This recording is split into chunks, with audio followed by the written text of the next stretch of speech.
At Leo Korea first. Oh, Okay, can everyone over at the River Center and that's listed here on Zoom hear me? We're gonna bring this meeting to order. So, Willie, I'm gonna jump ahead to your announcements if that's okay. If you need English to Spanish translation online, click the globe icon at the bottom.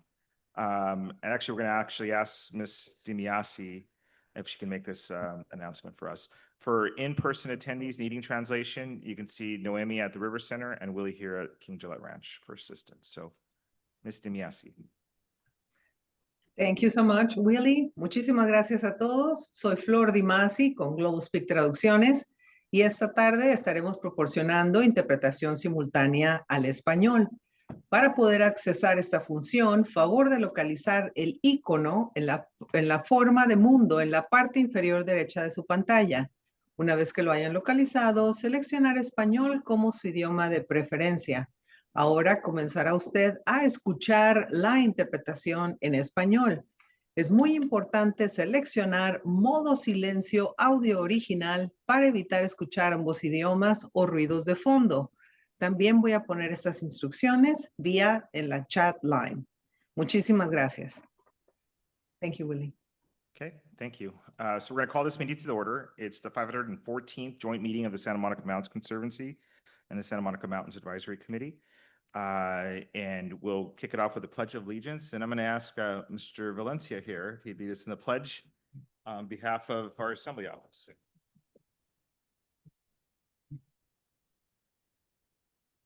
My hand over heart. Ready? Begin. I pledge allegiance to the flag of the United States, to the republic which stands one nation under God, indivisible, with liberty and justice for all.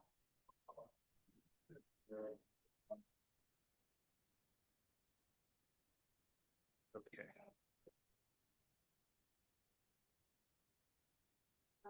Next, we have our land acknowledgement. The Santa Monica Mountains Conservancy holds lands that originally and are still inhabited by the Fernandino, Tatavian, Gabrielino, Tongva, and Ventureño Chumash. We honor and respect their elders and their descendants as they continue the stewardship of these lands and waters. We have a new member representing the City of Malibu and the Advisory Committee. Joe, if I can ask you to administer her oath of office. Indeed. You raise your right hand.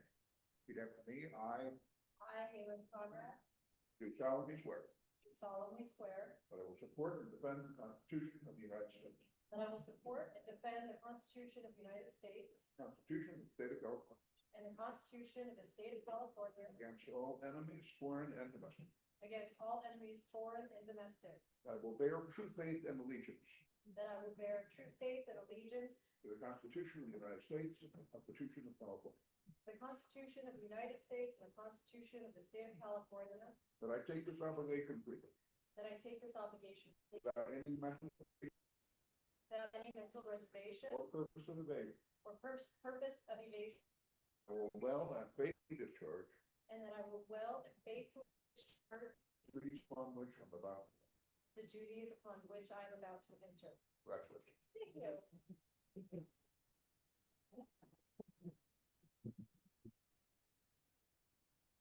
I know some, I was going to say, Joe, Might want to. The background. Sure. Well, thank you very much. I appreciate being here. I am a Malibu City Council member. I was just elected the night of Franklin Fire, which was December 5th, and then we had Palace. The mountains are dear and near to my heart, and I'm really grateful to be here, and I appreciate you guys moving your meeting so that I can accommodate here in Malibu. I am really excited to learn a lot from all of you, and just look forward to this. So thank you very much. Appreciate it. okay, thank you and welcome. We're going to go through and I don't know why I'm moving pretty quickly shortly, but let's go through roll call of the Conservancy first.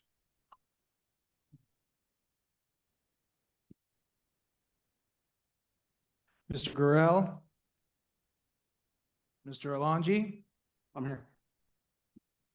Mr. Luna? Present. Yeah, please speak into the microphone. Present. Thank you. Ms. Drake? Ms. Drake? Here. Mr. Fink? Present. Ms. Munoz? Present. Mr. Ortega? Here. Ms. Patley? Here. Mr. Veras? Here. Quorum is present. Oh, Ms. Bochco? Ms. Hutzel? Here. Mr. Torres? Quorum is present. Okay, roll call of advisory? First, could you call a roll call for the advisory committee, please? Yes. Ms. Acker? Ms. Anderson? Ms. Brown? Here. Mr. Cacciati? Ms. Conrad? Here. Mr. Corridori? Mr. Dennert? Ms. Dransfeld? Here. Ms. Fossen? Here. Mr. Garand? Here. Ms. James? Here. Mr. Kishbaugh? Here. Mr. Kraut? Here. Mr. Lang? Here. Ms. Lopez? Mr. Manukian? Ms. Mikas? Present. Ms. Nelson? Here. Mr. Orubegian? Ms. Rosen? Here. Mr. Rossman? Present. Ms. Stevens? Mr. Wendler? Here.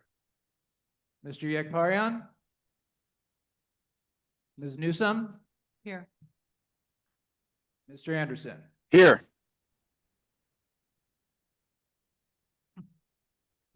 Quorum is present, though I think for the record, Mr. Anderson online is not able to participate in voting from not being at a noticed location, just for the Correct. record. Okay, thank you. Thank you. And Mr. Mr. Cacciati has joined here as well. Excuse me? Oh, Mr. Cacciati, Cacciati. thank you. Thank you, Councilman. Okay, introduction of legislative participants or their staff. Ryan Valencia, Assembly Member Irwin's office. Declan Floyd with Assemblymember Harabedian's office. Thank you, Declan. Okay, at this time, we'll be taking items out of, on the agenda out of order. And we'll hear public comments first, then our substantive voting items before we move on to our reports. I do want to let everyone know that here at the Conservancy, obviously, we want to make sure that the public feels as welcome as possible to participate, being at meeting locations, being able to come in. We have a board and a body that extends from Malibu all the way out to the east side. And so our River Center location is essentially a block from a designated curfew zone. And so we were doing our best to not put anybody in a challenging position as they're leaving or coming to our meetings. And so while we're continuing to have the open locations for members of the public to get there and to be able to testify as well as our advisory and board members, in an effort to allow those that need to leave before our curfew time, we're going to move forward with items that are substantive and frankly related to funding projects that need to be voted on as much as possible. And then we'll allow, without pressing or rushing, the conversations to occur that happen on reports and other kinds of dialogue items. So if there's no questions on that, we'll go ahead and move forward with public comment. And I want to encourage those that have public comments on the items that require votes to come forward first. And those that are just general body testimonies, if you can hold your public comment until we do those votes. So if you're online and haven't submitted your name in the Q&A box at the bottom of the Zoom screen, please do so now. Online attendees, sign up using the Q&A button at the bottom of the Zoom or bottom of the screen of your Zoom. If you are a phone-in only attendee, dial star to raise your hand. And then in-person attendees, please fill out a speaker's card at the back of the rooms and hand it to the staff members at both the River Center and King Gillette Ranch here. Individuals will have 3 minutes to speak, while those representing organizations have 5. Staff will notify you when you have 1 minute left.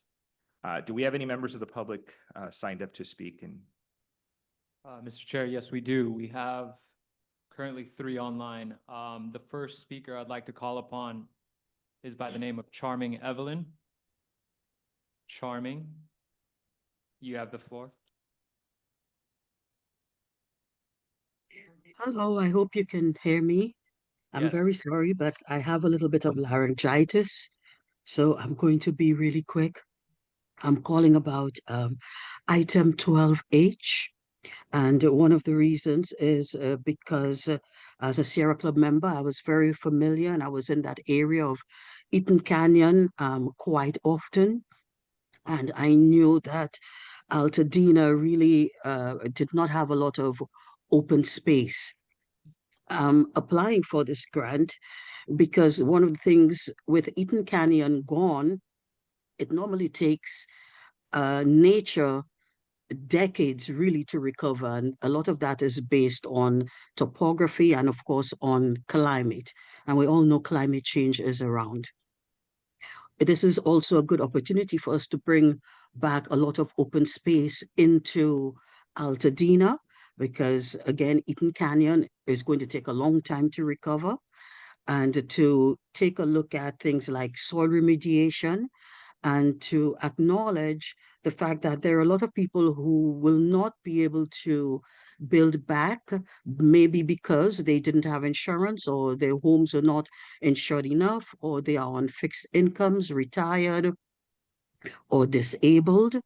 And so the point of this grant is really to work with the community to get research and to find out how we can really reintroduce open space into Altadena, taking into account what the community would like to see and working within the community. Thank you. thank you. Thank you, Charming. The next online speaker is Harnawaz Boparai. Harnawaz, you have the floor.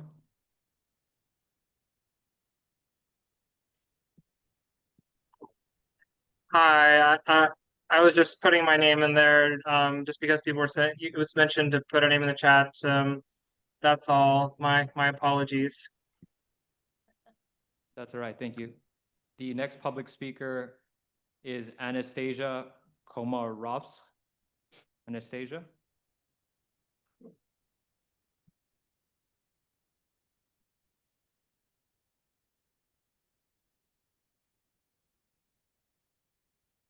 Hello, are you there? Hello? Hello?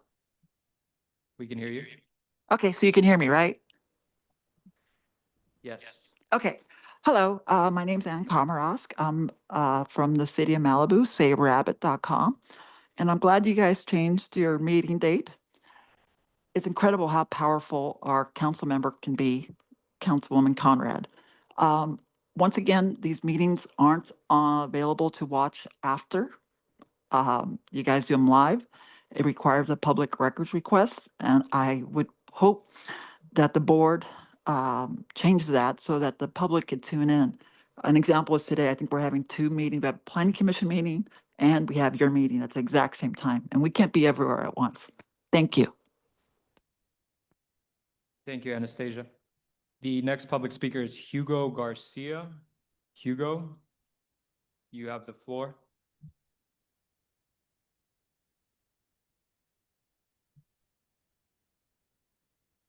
Hugo, if you can unmute. Can you hear me now? Yes. Okay. Good evening, board members. My name is Hugo Garcia. I'm a lifelong resident of El Sereno and a member of Save Elephant Hill organization for over 20 years, where I currently serve as Director of Community Engagement. I'm also LA County District 1 Supervisor Hilda Solis, appointee to the County Fish and Wildlife Commission, although I'm not representing the commission at this meeting. Before I say anything else, I'd like to thank the Conservancy and MRCA for your conservation work in El Sereno. I'm here tonight to advocate to your board in support of the following. Section 12, discussion items F, consideration of resolution authorizing a grant to Save Elephant Hill for the Advancing Community-Centered Conservation Project at Elephant Hill in the city of Los Angeles. And G, item G, consideration of a resolution authorizing a grant to MRCA for acquisition project planning and design at Elephant Hill. Save Elephant Hill believes that your support is critical to protecting and conserving additional land on Elephant Hill. Your support will increase public access to this unique natural resource and create more opportunities for outdoor recreation like hiking and birding, and additional space for environmental education for children, families, and communities. Thank you very much. Thank you, Hugo. The next public speaker is Dan Pernick. Dan, you have the floor.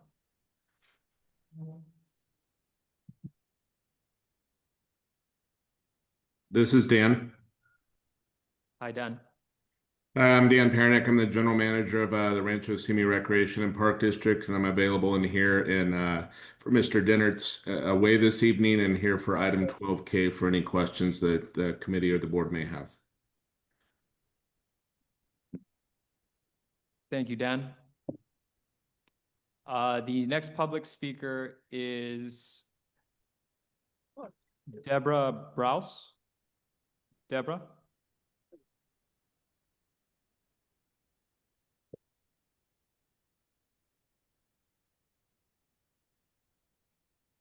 Thank you. Warm greetings. I'm calling about item 12H. My name is Devorah Browse. I'm the creator of From Soil to Soul. This is a regenerative consultancy which is committed to ecological repair and land healing and regenerative cultural practices. And I'd like to speak today in strong support for the California Conservancy Foundation's proposed grant to advance the post-Eaton wildfire recovery and long-term community resilience in Altadena. After a fire, visible damage is only part of the story, but what remains hidden in the soil are heavy metals and VOCs and dioxins and furans and PFAS and asbestos. And these all threaten to turn this region into a cancer cluster that can endanger health and biodiversity for decades to come. This grant has the potential to lead with science and stewardship and care through comprehensive soil testing and multi-phase soil remediation, which can really prevent further harm to a community that's been very traumatized. To that end, we're part of a coalition of trained soil scientists and healers and remediation experts that are already working on the ground and very ready to implement a phased plan of phytoremediation, biochar integration, and zeolite sequestration. These are proven strategies in fire-impacted ecosystems across the country. Bioremediation can take anywhere from 8 months to 2 years. It's not going to take 10 minutes.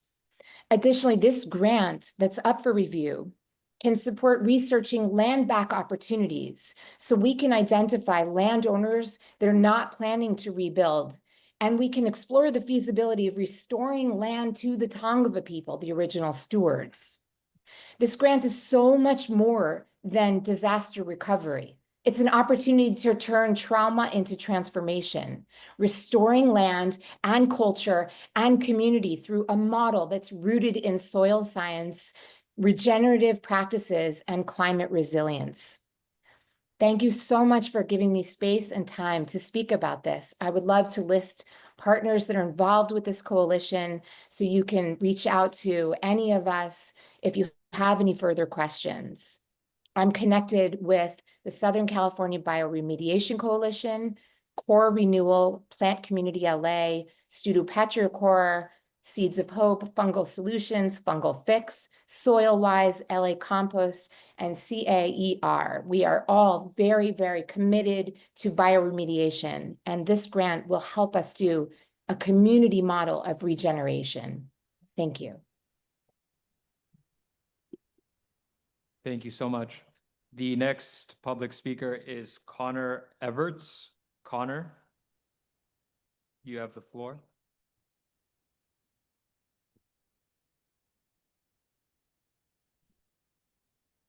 Connor, if you can hear me, please unmute. All right, let me. Hi, Connor, we can hear Okay. you. Thank you very much. Connor Everts for the Southern California Watershed Alliance and the Environmental Justice Coalition for Water. I think I've become the old man of water at this point after working with my mentors, Dorothy Green and Carla Bard. But my real focus is on the restoration possibilities and the expansion of open space, given the tragedies of the fire in Altadena, where I sit on the board of Amigos de los Rios, who will hopefully will speak here as well.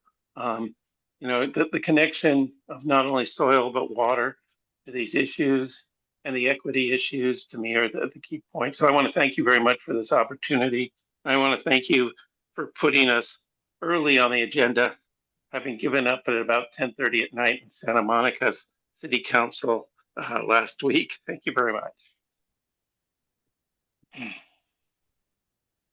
Thank you, Connor. The next public speaker is Gabrielle Crow. Gabrielle.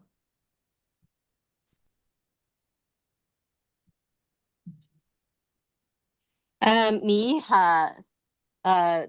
Gabrielle Crow. So hello, everyone. Good evening. My name is Gabrielle Crow. I am the co-chair as well as the Secretary of Environmental Sciences for the Gabrielino Shoshone Nation. And I'm here this evening to speak on agenda item 12F regarding Save Elephant Hill. So many of you probably do not know that our tribe, the Gabrielino Shoshone, recently got back 2.5 years ago 12 acres that is actually named Chief Yana Regenerative Learning Village. And it's actually, those 12 acres are located directly across from Save Elephant Hill. My comment this evening is just to make sure that I know, looking at in the agenda items and the notes that are listed in there and the application for the $200,000 to go towards saving Elephant Hill. As a person that's been a career environmental educator, I know the importance of outdoor spaces, especially those in urban environments. But I also know, as an Indigenous person with ancestral ties to LA, I know how much our tribe has been pushed over in the process as far as development or restoration processes. And so I just wanted to make sure that this consultation with tribes actually happens in this process. I know that it is said that it's going to exempt itself from the CEQA process, but I don't think that this is what we should be doing in this. And I know for us, we only became informed about it after we saw the application go through and everything. So I just want to make sure that we're making tribes aware of what's going on.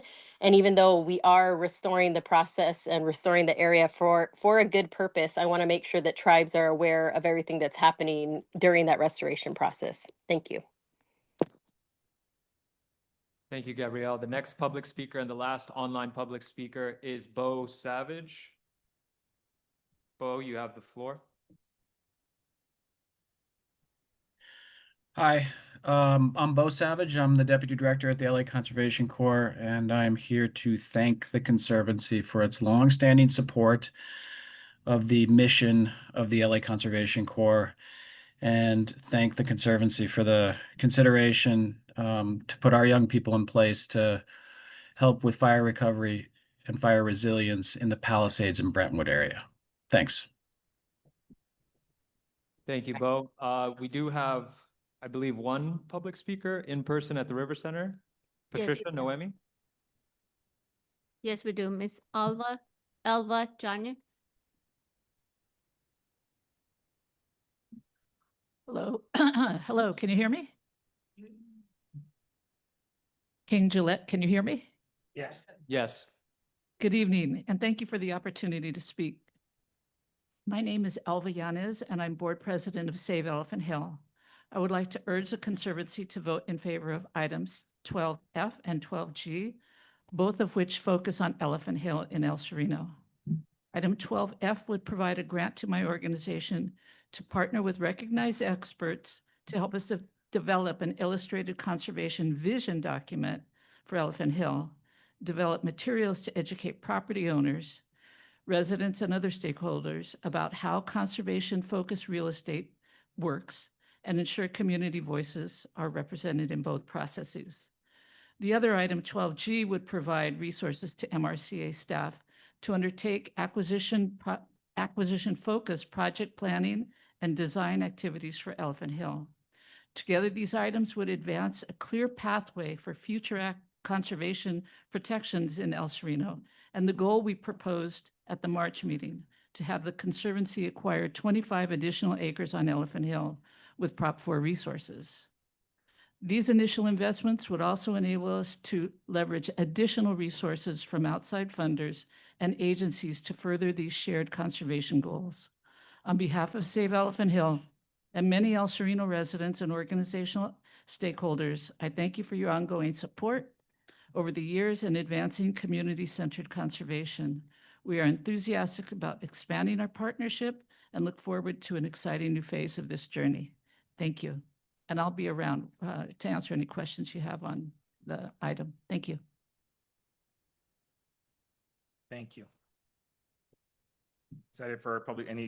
Any other members of the audience here in person or your last call? Okay, public's comments are closed. We're going to move forward with agenda item number 11, our consent calendar. Advisory report. Yes, advisory committee reviewing the May 25 minutes. Are there any edits anyone needs to make or wants to make? If none, then may I have a motion to approve? As a whole. We're going to take it as a whole? Okay, we're going to take. Louder, please. We can't hear you here. That we're going to do them. Okay. So as Steve just said, we're going to take all of the consent calendar as a whole. Does anyone have any comments, questions? Point of order, just if anybody wants to pull anything, they can. Correct. But if not, then we would vote for them all at once. Thank you. Does anyone have that request? Then may I have a motion? Then I'll move adoption of the consent calendar. Roseanne? Thank you. Could I ask members to state their last name when they make a motion or a second? Roseanne Micus for the first. Thank you. Wendy Rosen. I know that's my full name. Rosen. Thank you. We're like I'm a sports team person. Chris, when you're ready, can you take a vote? Ms. Acker? Yes. Ms. Brown? Yes. Mr. Cacciati? Yes. Ms. Conrad? Yes. Mr. Corridori? Oh, excuse me, not here. Ms. Dransfeld? Yes. Ms. Fossen? Yes. Mr. Guerin? Yes. Ms. James? Yes. Mr. Kishbaugh? Yes. Mr. Kraut? Yes. Mr. Lang? Yes. Ms. Micus? Aye. Ms. Nelson? Yes. Ms. Rosen? Yes. Mr. Rossman? Yes. Mr. Wendler? Yes. Mr. Yagparian? Yes. Ms. Newsome? Yes. That passes. Okay, thank you. Conservancy members, is there a motion and a second for the consent calendar? Does there take a yes, motion to move? Thank you. A second. I'll second the motion. To approve the consent calendar. Second by member Pavley. Is there any objections to going to the roll call here? I see none, so let's go to roll call. Mr. Alongi? Alongi? Yes. Mr. Luna? Aye. Ms. Drake? Yes. Mr. Fink? Yes. Ms. Munoz? Yes. Mr. Ortega? Yes. Ms. Pavley? Yes. Mr. Veras? Yes. Motion passes. Okay, thank you. We are on to the items under 12, discussion items. The first item, 12A, is a item that's postponed to a later date, so there'll be no action taken there today. Next is item 12B, consideration of a resolution authorizing a grant to the Mountains Recreation and Conservation Authority for visitors serving improvements for coastal community access. And we'll pass it on to the advisory committee for comments and feedback. Thank you. Advisory Committee regarding 12B. Does anybody have any comments, edits, or questions? I just have a question. I mean, I think it makes a lot of sense. I'm just curious how this sort of will compare to previous summers. Is this a large expansion of resources at the park or similar? Beginning of, because I can't hear. I can answer that. Amy Lethbridge, Chief of Staff for the MRCA. This is a 2-year grant, and it will supplement our existing staffing efforts in Malibu by focusing on amenities and programs that will address visitor safety and amenities, and will come from both staff and community input into what our needs are at our most heavily used coastal park, beaches, and trailheads. Is anyone else? If not, may I ask for a motion, a first? Kraut moves approval of 12B. Thank you. A second? Second, Roseanne Micus. Thank you. Chris, when ready, could you call the vote, please? Ms. Acker? I'd like more information, sorry. Oh, Yeah, go ahead. apologies. Sure. I just want to know exactly what we're voting on right this moment. Item 12B under the discussion items. Thank you. Consideration of resolution authorizing a grant to MRCA Authority for Western Santa Monica Mountains and Caligas Creek Watershed Project Planning. Is that correct? No. That's 11B. So consideration of resolution authorizing a grant to MRCA Authority for visitor serving improvements for coastal community access. Thank you. And that will be in Malibu? It encompasses Malibu? Yes. Great, thank you. Ms. Acker? Yes. Ms. Brown? Yes. Mr. Cacciati? Yes. Ms. Conrad? Yes. Ms. Dransfeld? Yes. Ms. Fossen? Yes. Mr. Garand? Yes. Ms. James? Yes. Mr. Kishbaugh? Yes. Mr. Kraut? Yes. Mr. Lang? Yes. Ms. Micus? Aye. Ms. Nelson? Yes. Ms. Rosen? Yes. Mr. Rossman? Yes. Mr. Wendler? Yes. Mr. Ekparian? Yes. Ms. Newsom? Yes. That motion passes. Okay, thank you. Conservancy members, is there any additional requests for information, questions? If not, I'll take a motion in a second for this item. I'll motion. Okay, thank you. Ortega, I'll second. Richard Fink, State Parks. Thank you. Fink moves, Ortega seconds. Roll call vote, please. Mr. Alonji? Yes. Mr. Luna? Aye. Ms. Drake? Yes. Mr. Fink? Yes. Ms. Munoz? Yes. Mr. Ortega? Yes. Ms. Pavley? Yes. Mr. Veras? Yes. That motion passes. Okay, next we have item 12C, which is the consideration of a resolution authorizing a grant to the Mountains Recreation and Conservation Authority for fire training, facility upgrades at King Gillette Ranch. Is there a staff report here? Yes, that's also me. Chairman and members, King Gillette Ranch has, as you know, is a popular and much used park, but the facilities have really been underutilized. This year, we had a pilot program for the U.S. Forest Service, bringing their national wildfire training program to the park. They were very, very happy and have already indicated they'd love to expand their program. We've had additional requests from many fire agencies to use King Gillette Ranch as a training facility, and our own MRCA fire training program and fire division is really at capacity at its current location. So this proposal would allow us to make the improvements necessary, including expanded beds and expanding classroom spaces and addressing some back maintenance issues to really make it a premier wildfire training center on the West Coast, not just for us locally at the MRCA, but for other community college programs, fire divisions, and the Forest Service itself. And Tim Miller, our Deputy Executive Officer who runs the construction division, is also here if you have any questions about the budget or the specific improvements. Thank you. Ready. Advisory Committee regarding item 12C.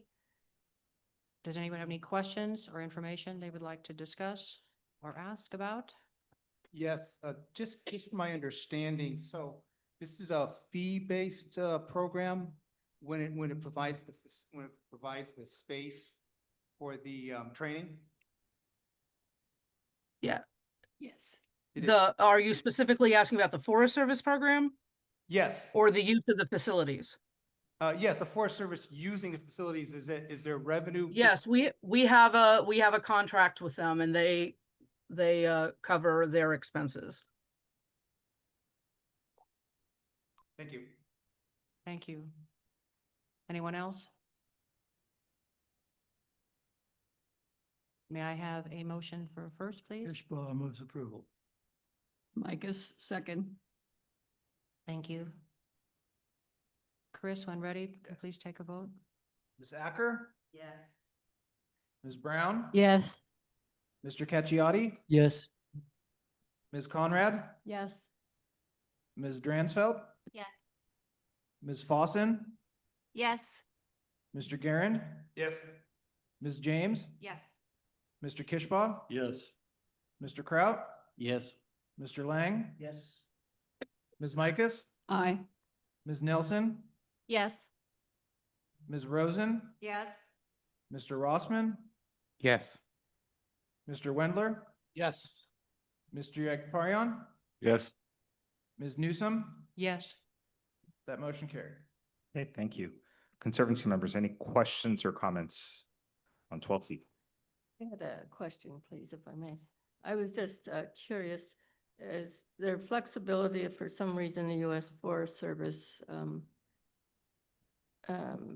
for whatever reason, isn't providing services in California for a period of time, that it could be used for another agency? I mean, I think it's a great use of the property with the dorms and the things, and the location here, it's perfect. I think that's very smart.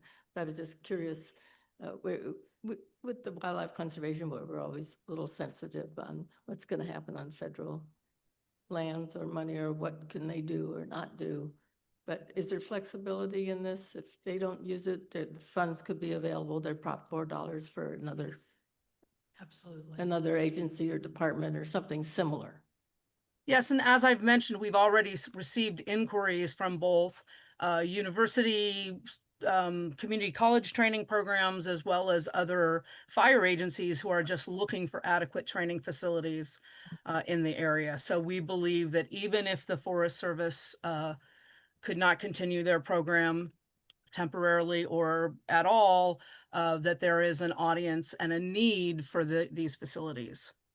Yes, great training opportunities, so I'd be glad to move if there's a motion to do so.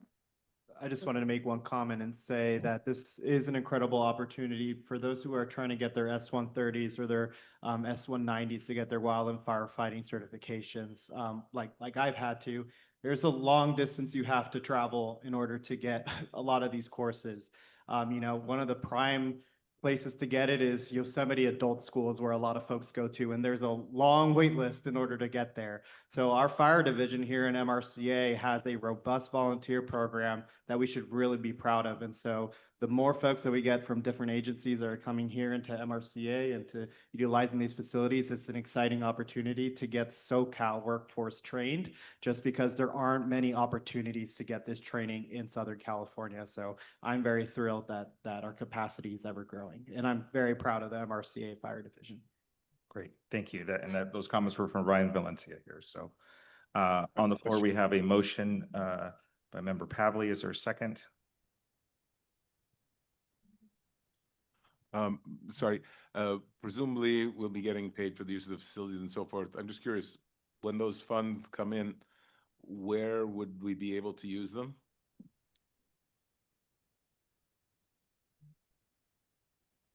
Well, first and foremost, we like to put funds back into the park where they're generated, but we do fund a large part of the MRCA operation with funds generated from programs like this, including things like ranger services that really are not eligible for other grant funds. Thank you. Okay, thank you. So I got a motion. Need a second here to move forward with the vote. Are you talking about the Conservancy or we're still on the advisory? Yes, sir, we're on the Conservancy. Yeah, I'll second. Thank you, Mr. Luna. So motion and seconded. Thank you. We had a couple questions out of order, but they were great questions. So, Mr. Luna. Okay, with that, Chris, roll call. Mr. Alonji, Yes. Mr. Luna, Yes. Ms. Drake, Yes. Mr. Fink, Yes. Ms. Munoz, Yes. Mr. Ortega, Yes. Ms. Pavley, Yes. Mr. Veras. Yes. That motion passes. The next item is 12D. It's a consideration of a resolution authorizing a grant to the Mountains Recreation and Conservation Authority for minor capital outlay improvements at King Gillette Ranch here in LA County. Is there a staff report on these minor capital outlays? Yes, good afternoon. That would be myself. Good afternoon, Board and Advisory Committee. My name is Sofia Leman. I am the Chief of Park Development with MRCA, here to represent this item and the following one as well.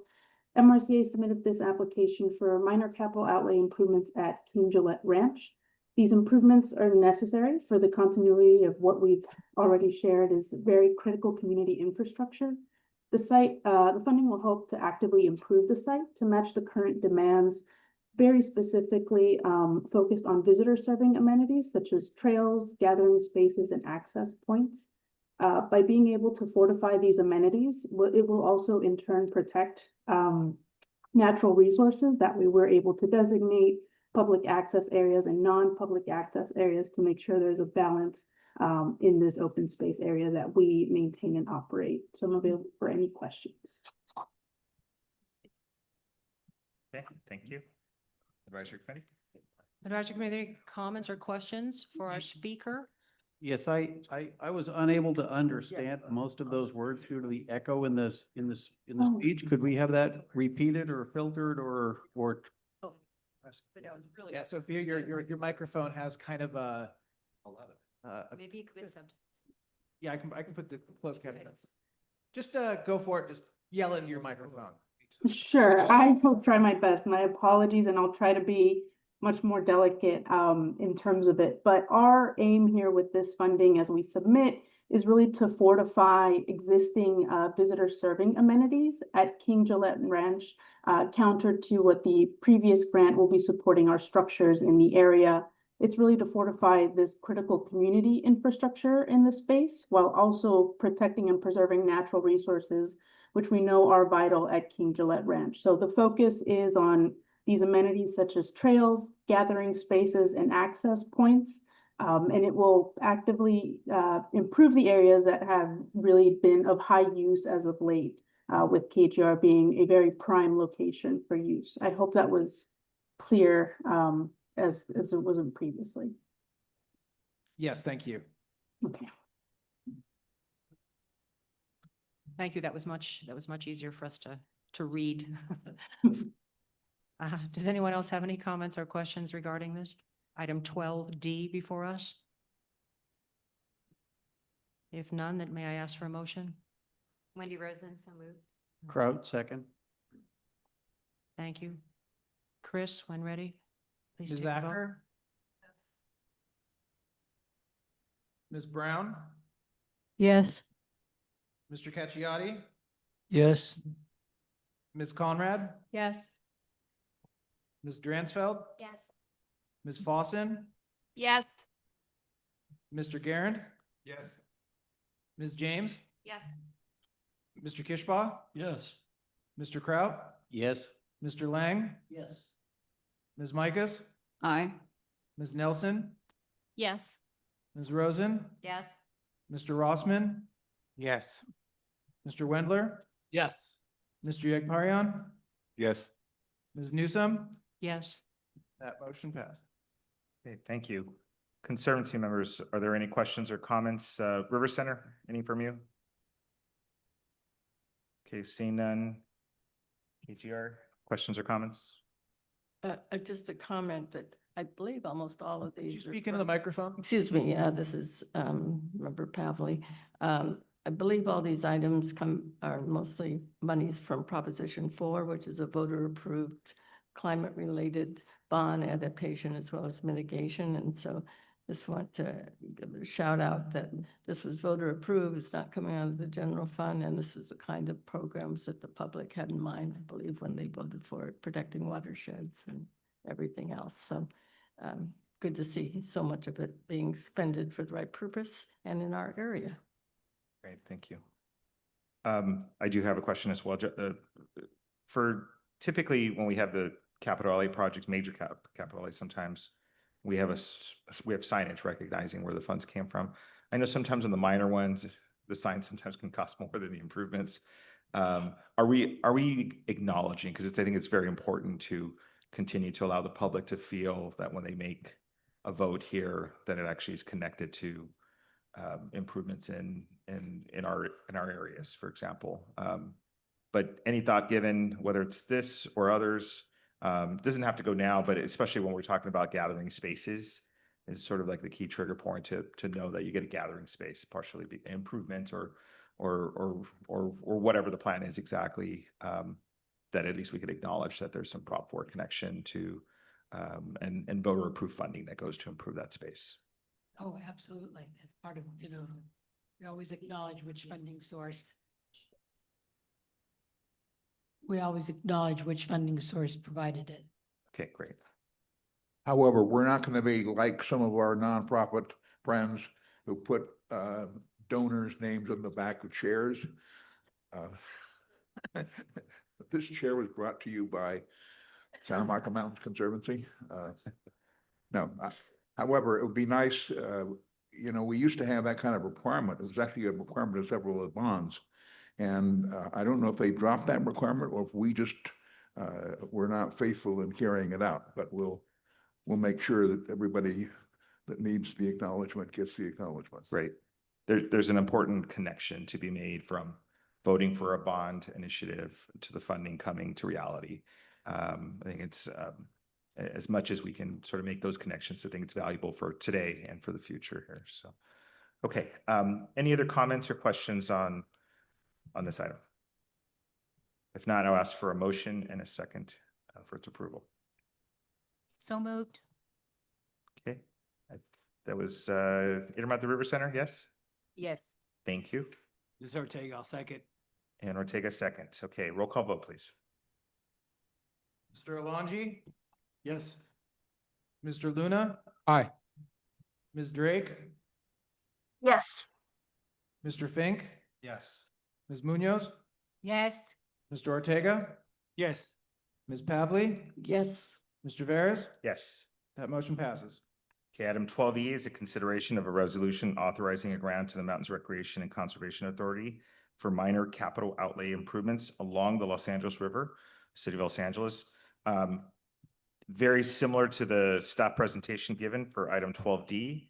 So it very much same kinds of projects. So unless there's a desire to have her repeat that, I think she acknowledged that in her presentation for item 12D. But let me pass it on to the advisory committee. And then if there's a desire to ask additional questions, it's along the same route.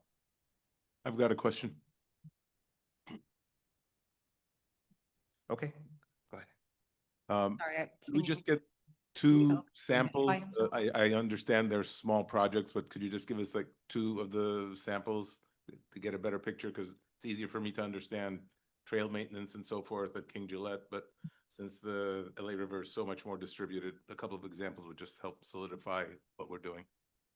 Absolutely. And so this grant application is really building off of a prior general fund minor capital outlay that was requested in 2022, which was very targeted at a segment of pocket parks along the LA River. But we, during that process, have identified the need for more improvements at other sites similar to what we did. And so in the time from this previous general fund, we've been able to conduct a tree survey to identify conditions and health of trees, specifically sycamores, and provide them health and assessments, and trimming is necessary and or additional treatments if they were infected that can't be supported by day-to-day maintenance funds. So that's one activity that we've been able to do, identify status of the amenities that are on site, whether benches need replacement and or just a really thorough day of cleaning with our team for assessment. So those are the types of project that we've been doing.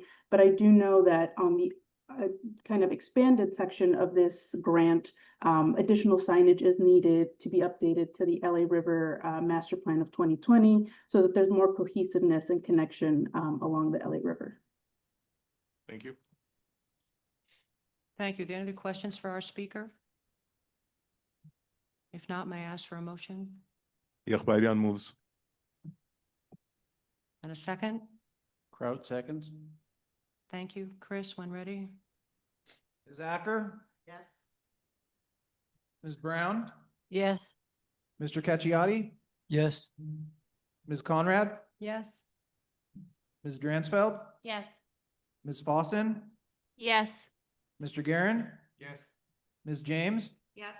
Mr. Kishbaugh, Yes. Mr. Kraut, Yes. Mr. Lang, Yes. Ms. Mikas, Aye. Ms. Nelson, Yes. Ms. Rosen, Yes. Mr. Bossman, Yes. Mr. Wendler, Yes. Mr. Yakparian, Yes. Ms. Newsom. Yes. That motion passes. It's wonderful. Conservancy members, is there a question, comment on this item? This is Luna, I move. Thank you, Mr. Luna. Is there a second? Ms. Ortega, I'll second. Thank you, Mr. Ortega. On the second, to roll call vote? Mr. Alonji, Yes. Mr. Luna, Aye. Ms. Drake, Yes. Mr. Fink, Yes. Ms. Munoz, Yes. Mr. Ortega, Yes. Ms. Pavley, Yes. Mr. Veras. Yes. That motion passes. The next two items are related to Elephant Hill. So we'll take the staff presentations together, but have two separate votes on the items. The first is consideration of a resolution authorizing a grant to save Elephant Hill for the Advancing Community-Centered Conservation Project at Elephant Hill. The second, or 12G, is a consideration of a resolution authorizing a grant to the Mountains Recreation and Conservation Authority for acquisition planning and design, or project planning and design at Elephant Hill. Staff report on this? And board, I'll be presenting on both items 12F and G, which, as you mentioned, are coordinated. They're coordinated grant applications. So for item 12F, Save Elephant Hill is seeking a grant for advancing community-centered conservation project at Elephant Hill. And Elephant Hill is a beloved open space area in El Sereno in Northeast Los Angeles. There's a long history of community advocacy that dates back to the early 2000s when the hill was threatened by a developer who actually illegally expanded the footprint of the development by twofold.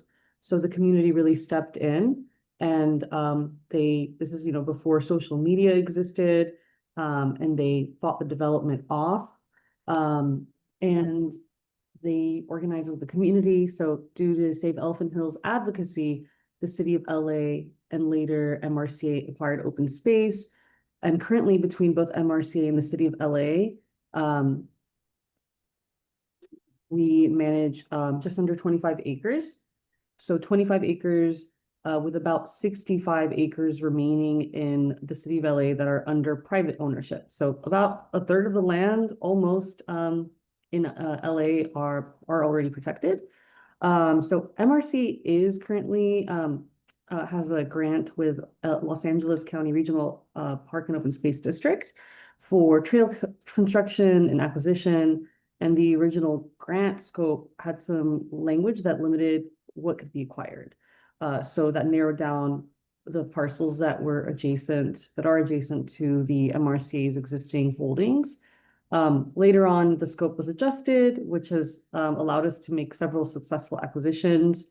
But this grant is going to expire at the end of 2025.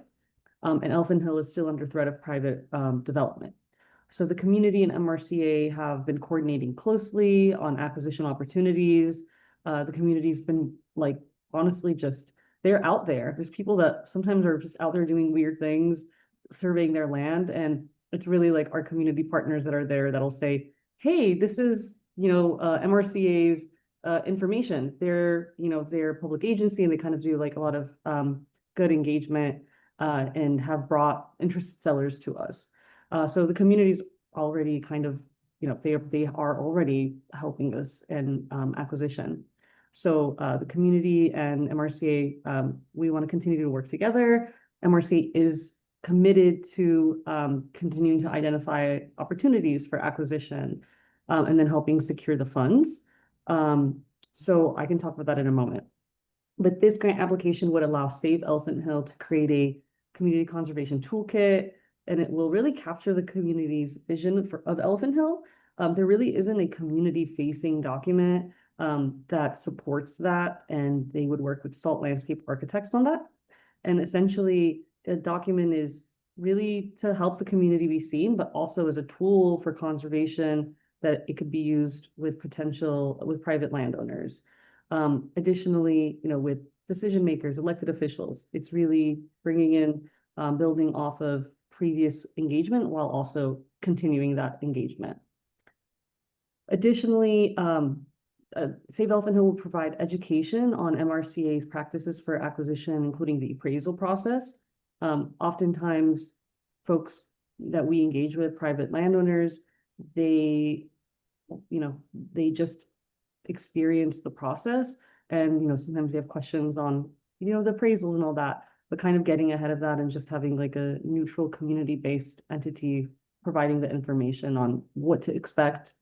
And then also Save Elephant Hill will be partnering with Jill Suriel, and she's a recognized expert in park and open space in LA, and kind of to support that, engaging with different stakeholders and parcel owners and bringing in some strategy on that end.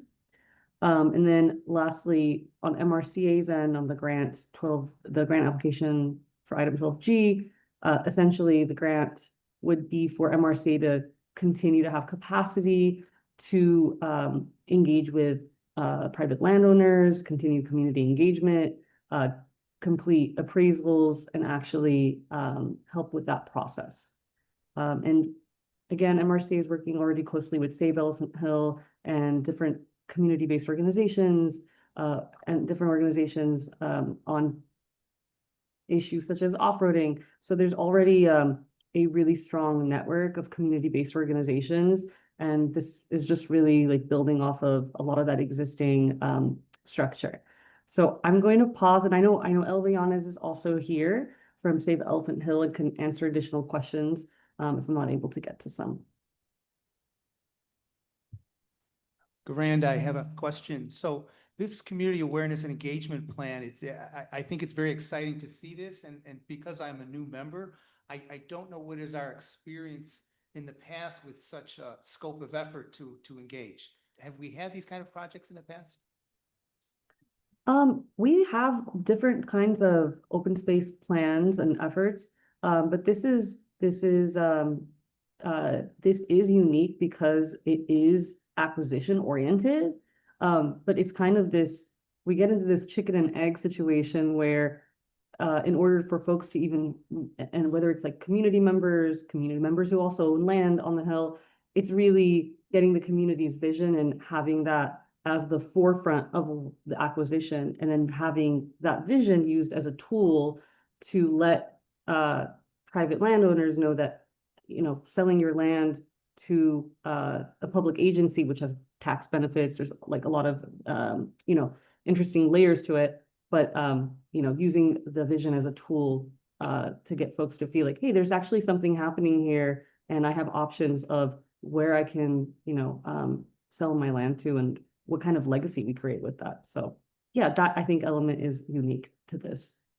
Well, I hope that we'll have the opportunity to see the project as it unfolds, not for oversight, but just to learn and follow. Thank you, Roseanne.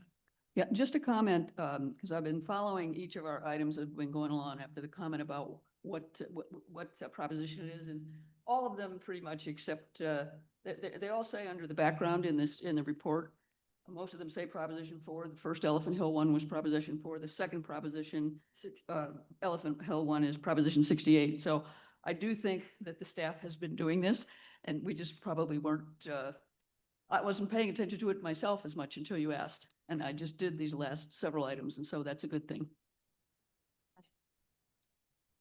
I actually want to move the item, but also I want to make a comment. I've been on this advisory committee for almost 20 years.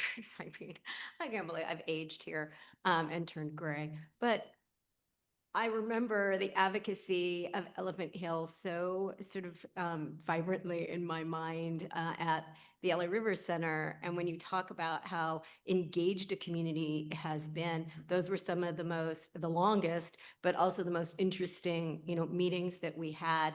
And I like the idea and the comment that was made earlier that this is sort of a unique situation where we're looking to the community to sort of guide us into this document to educate the public, because where I live, we've missed the opportunity to sell some of our parcels to the Conservancy because they didn't know. And when we approached them later, they said, oh, if we'd only known, so I really think maybe we can also use this as a guide in the future for a way to educate communities and potential sellers, private property owners, to offer these kinds of parcels to open space, which I think is so important for natural resource protection. So I'm just really happy to see these items, and I'm very enthusiastic, and I'd like to move at least one of them. Please. Ali Acker. I also remember those early meetings, and and I remember being shocked at how poor this area was. Do you happen to have those figures handy? Because this area of Northeast Los Angeles, El Sereno, and that surrounding area are very park poor, and that was one of the reasons that people have been using these parcel and adjacent parcels for a long time for all kinds of recreation, because there just isn't anything else. And I remember there was huge community support. We had a large turnout of community members talking to us that were very engaged.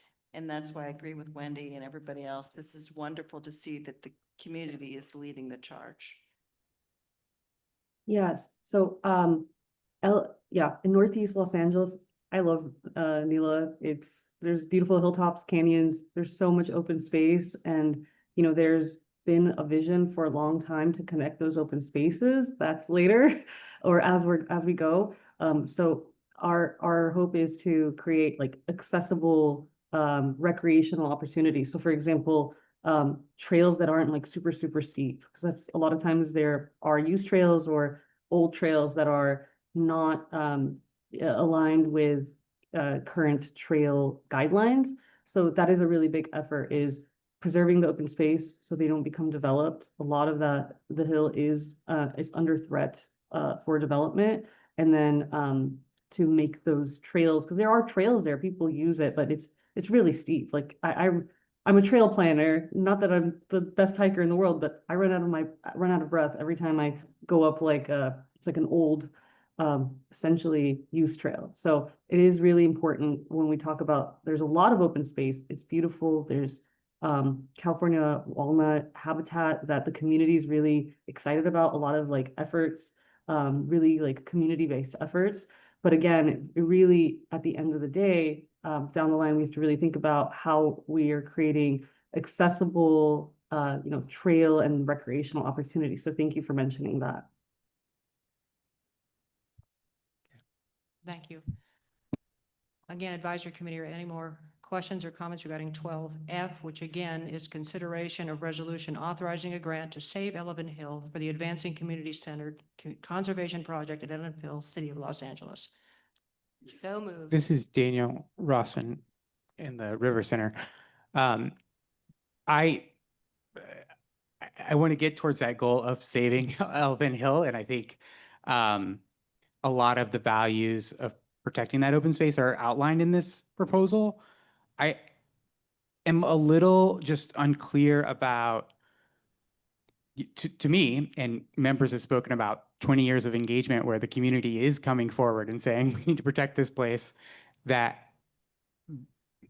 I'm not sure why community engagement is the roadblock to us acquiring the lands. Like, so I just want to make sure that the way that we're spending this money enables us to get to the actual land acquisition, which is the end goal. And I just want a little more explanation of how these two grants will, have us here a year later or 2 years later, actually voting to acquire new property. Yes, absolutely. I'd love to respond to that question. So on the Save Elephant Hill grant application side of these two items, essentially, I'm going to just allude back to my chicken and egg comment. There is, there are a lot of folks that live or have land at Elephant Hill, and they don't know that there's even an opportunity to sell. And when we engage them, they're not familiar with the practices. So that is one piece.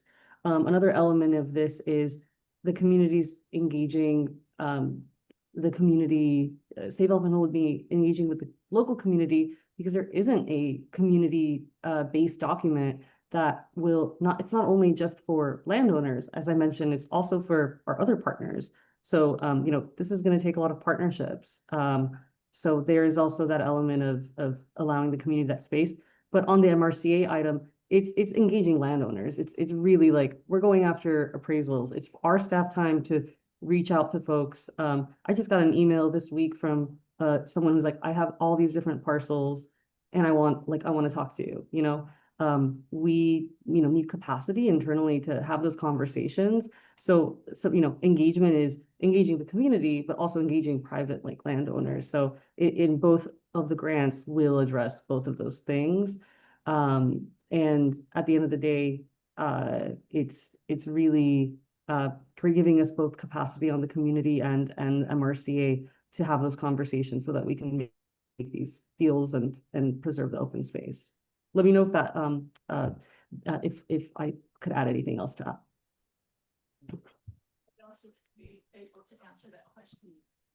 Were there any more comments? Yes. Just for those of us who aren't as familiar, I'm just. Ms. curious- Yanez here in the River Center would like to continue to follow Ms. Kevorkian on the answer for Mr. Rossman, if that's okay, Mr. Chair. So it's, there's been so little engagement of the community in a very intentional way over a period of time that made sense. I mean, there's been large stretches of time when there was nothing happening on Elephant Hill or bad things were happening on Elephant Hill. So we want to, in terms of the community toolkit, really just kind of gather the engagement that's already happened and put forward an illustrated vision of what the community wants to see and use that tool to kind of get everybody on the same page. I think, Santa Monica Mountains Conservancy and MRCA are there, but there are other entities like the city and the county that could be really use that kind of vision to galvanize support in a, I guess, cohesive manner. So there's that. And then on the education piece, it's really more getting people to understand a process that many of the, especially immigrant landowners, don't understand, fair market value versus, I want the highest value possible. So that's what we put a lot of thought into these ideas and been talking to Sarah and the MRCA for a long time. And I think we have the right partnership to be able to move these ideas forward to fruition. So, thank you. Thank you. I'd like to recognize Kirsten James here at King Gillette. Thank you. Just a quick question. If staff could share what the various colors are on the map in the agenda item. I see the legend has a few, but are the colored spots parcels you're evaluating, or just so I understand what that is? Sure. Thank you for that question. So essentially, this shows the ownership at MRC at Elephant Hill. So the bright green parcels are MRCA managed, and the those like orange kind of transparent ones are publicly owned by different cities. The other colors represent properties that are owned by the same landowner, private landowner. So for example, all those turquoise ones, it's one person. And there's many of these people that are like dying to be like, I want to sell you all of my land. And previously we haven't had funding opportunities that could, could facilitate that.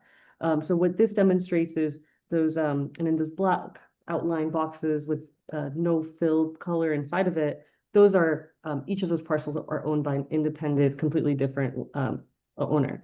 So overall, altogether, this kind of demonstrates the mixed land ownership, because there's blocks of, properties that you slowly start, chipping at, and, there's obvious places to start. So we wanted to demonstrate how the ownership is broken out.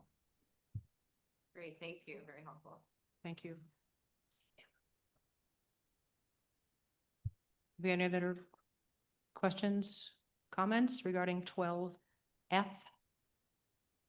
If not, I'd like to call for a motion. Then Wendy Rosen would like to move. I'm sorry, Wendy, how did I miss you there? I would Forgive like to me. move. Thank you. Second, Micus. Thank you. Chris, when ready, take a vote, please. Ms. Acker, Yes. Ms. Brown, Yes. Mr. Cacchiotti, Yes. Ms. Conrad, Yes. Ms. Dransfeld, Yes. Ms. Fawson, Yes. Mr. Garand, Yes. Ms. James, Yes. Mr. Kishbaugh, Yes. Mr. Kraut, Yes. Mr. Lang, Yes. Ms. Micus, Aye. Ms. Nelson, Yes. Ms. Rosen, Yes. Mr. Rossman, Yes. Mr. Wendler, Yes. Mr. Yagparian, Yes. Ms. Newsom. Yes. Is somebody? That motion passes. Okay, Conservancy members, item 12F. Any questions or comments on this item? So, Yeah, this is Ortega. I have one comment. We heard from public comment. One of the tribal reps came and spoke and asked about tribal engagement. So I'd like to state for Speak up, please. I'd like to say for 12F and G that just to ensure tribal engagement participation in the consultation process of both items on there. So just to make sure that they're included in as well, as we heard from one public comment from one of the tribal reps. thank you for the comment. Staff, do we have a response? Is that not included in our process here? Yes. So for item 12F, Save Elephant Hill will be engaging with different entities, organizations, and tribes are included in that, of course. So it's noted. Yeah. This is Miguel Luna with that commitment. Before I make my move, I really want to thank Ms. Yanez for her long-term advocacy and Save Elephant Hill and their leadership, but also you, Ms. Kevorkian. Your data wasn't just about parcels and the land and the history of it, but it was empirical, and that means a lot. So thank you for your work, and with that, I move. Second, We have a motion and a second on the floor here. I'd like to make several comments if I may, Mr. Chair. Yes, absolutely. Go ahead, River Center. Go ahead, Irma. I think I've been on the Conservancy for 13 years, which surprises me because I was a young chick when I was first appointed, and obviously things have changed. But this is the first time on any agenda item that I have read community-centered.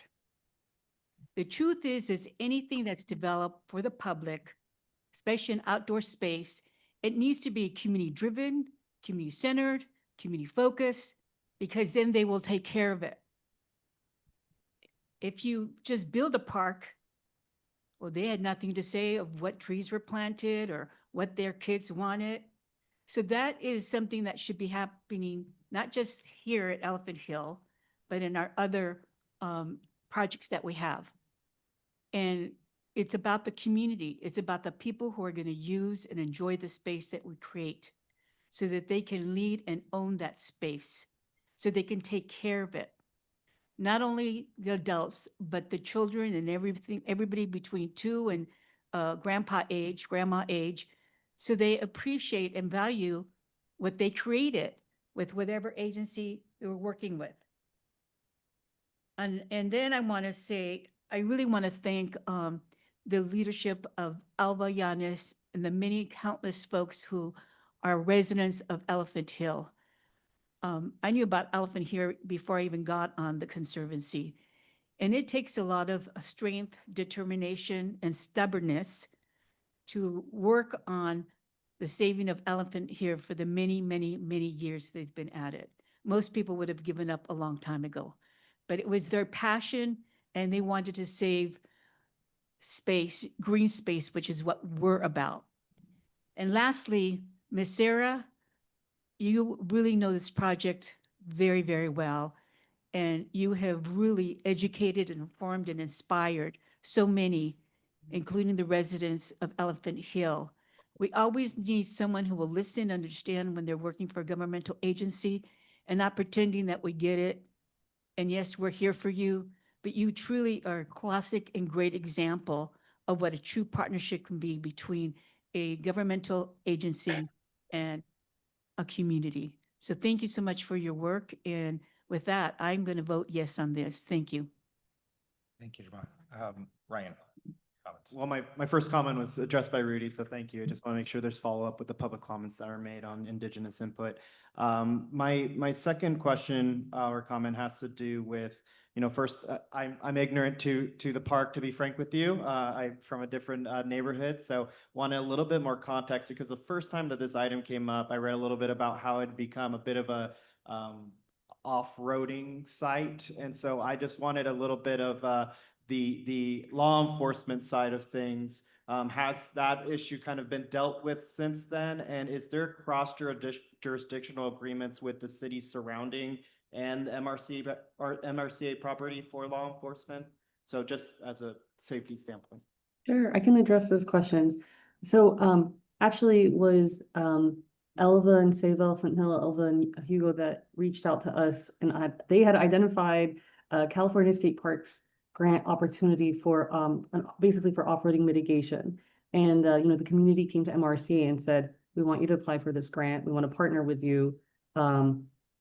Save Elephant Hill organized a meeting with partners, different community-based organizations, nonprofits, entities, groups, and and invited, organized all this, invited the folks from California State Parks down, organized a tour, presentation on the process, and MRCA applied for this grant and successfully has a grant and works with Save Elephant Hill to do the community engagement component of the off-roading mitigation. And the grant gave MRCA funds for our rangers to patrol. And yes, it's actually our off-roading activities have decreased.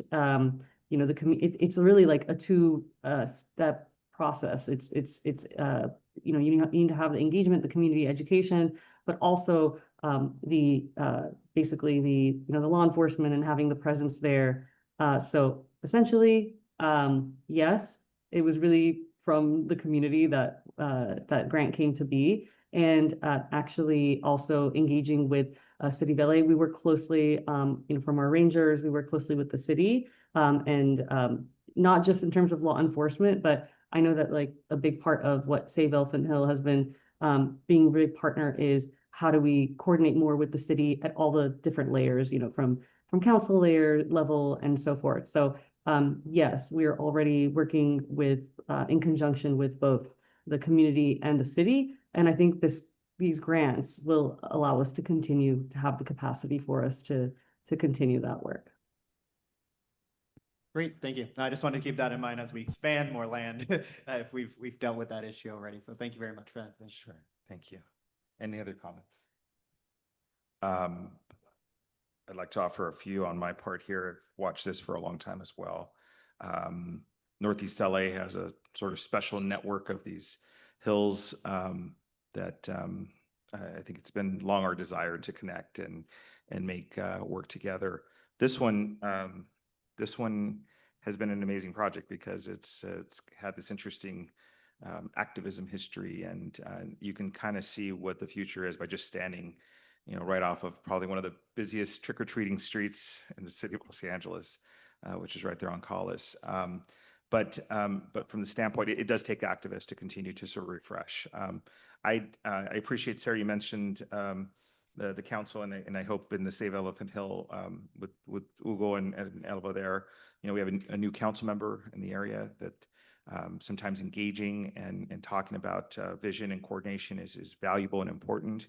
I know at the state side, both the assembly member and senator are now well, if they weren't before, certainly one is definitely well aware of the project and want to support it as much as possible. The two items we have in front of us, one of the things about Prop 68 was it included disadvantaged communities and being able to draw from that, knowing that this is a community that's going to gain again. Because of sort of the thoughtfulness to go into grants. Sometimes it's hard for us because some of our areas are not disadvantaged, but the opportunity to pull it together with a Prop 4, with look at quality creation, making all these things that go together is really tremendous. I do want to say sometimes viewed investing in these properties as an investment. We wanted to figure out the highest value they could get from it. And the challenge of being on the government side, it's not necessarily the highest value, it's the market value. And so part of that education process, I hope, sort of is able to go through the process of understanding fair market value, not rip anybody off for not. I mean, if you donated to us, that would be wonderful. But the reality is that we're operating under a fair market value process. And so a lot of this is education.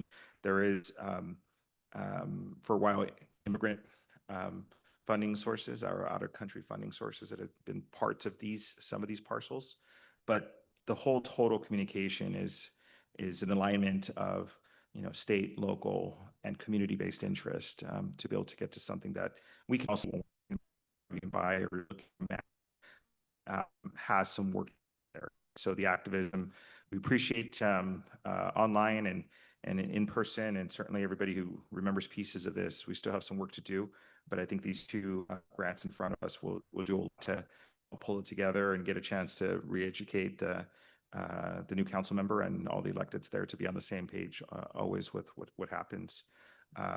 So with that, I know we had a motion offered by Member Luna and a second by Mr. Ortega, I believe. And with that, we'll do a roll call, and then we're going to go real quick into 12G right behind it. And so we'll carry on those votes from there. So Chris. Mr. Chair, I'm the one who seconded, just for the record. I'm sorry, Ms. Munoz seconded for the record. I think we all want to second it. Yeah, that's right. Thank you, Ms. Munoz. Mr. Alonji? Yes. Mr. Luna? Yes. Ms. Drake? Yes. Mr. Fink? Yes. Ms. Munoz? Yes. Mr. Ortega? Yes. Ms. Pavley? Yes. Mr. Veras? Yes. That motion passes. Okay. Good job. 12G. Iachbarian moves passage. Let's motion and second. Let's right into this. Okay, so on item 12G, Advisory Committee, may I have a motion? I think I heard Mr. Yagparian? Yes. Yaparian. Thank you. In a second. Wendy Rosen will second. Thank you, Wendy. Chris, may I ask for a vote?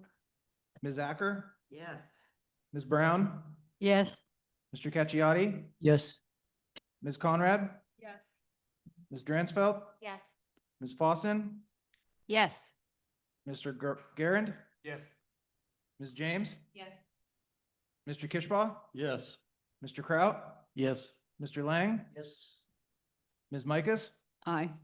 Ms. Nelson? Yes. Ms. Rosen? Yes. Mr. Osman? Yes. Mr. Wendler? Yes. Mr. Yagparian? Yes. Ms. Newsom? Yes. That passes. Okay, 12G.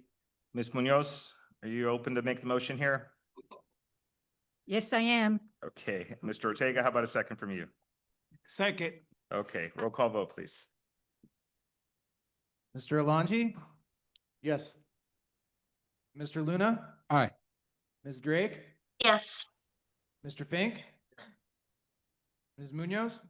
Yes. Mr. Ortega? Yes. Ms. Pavley? Yes. Mr. Veras? Yes. That passes.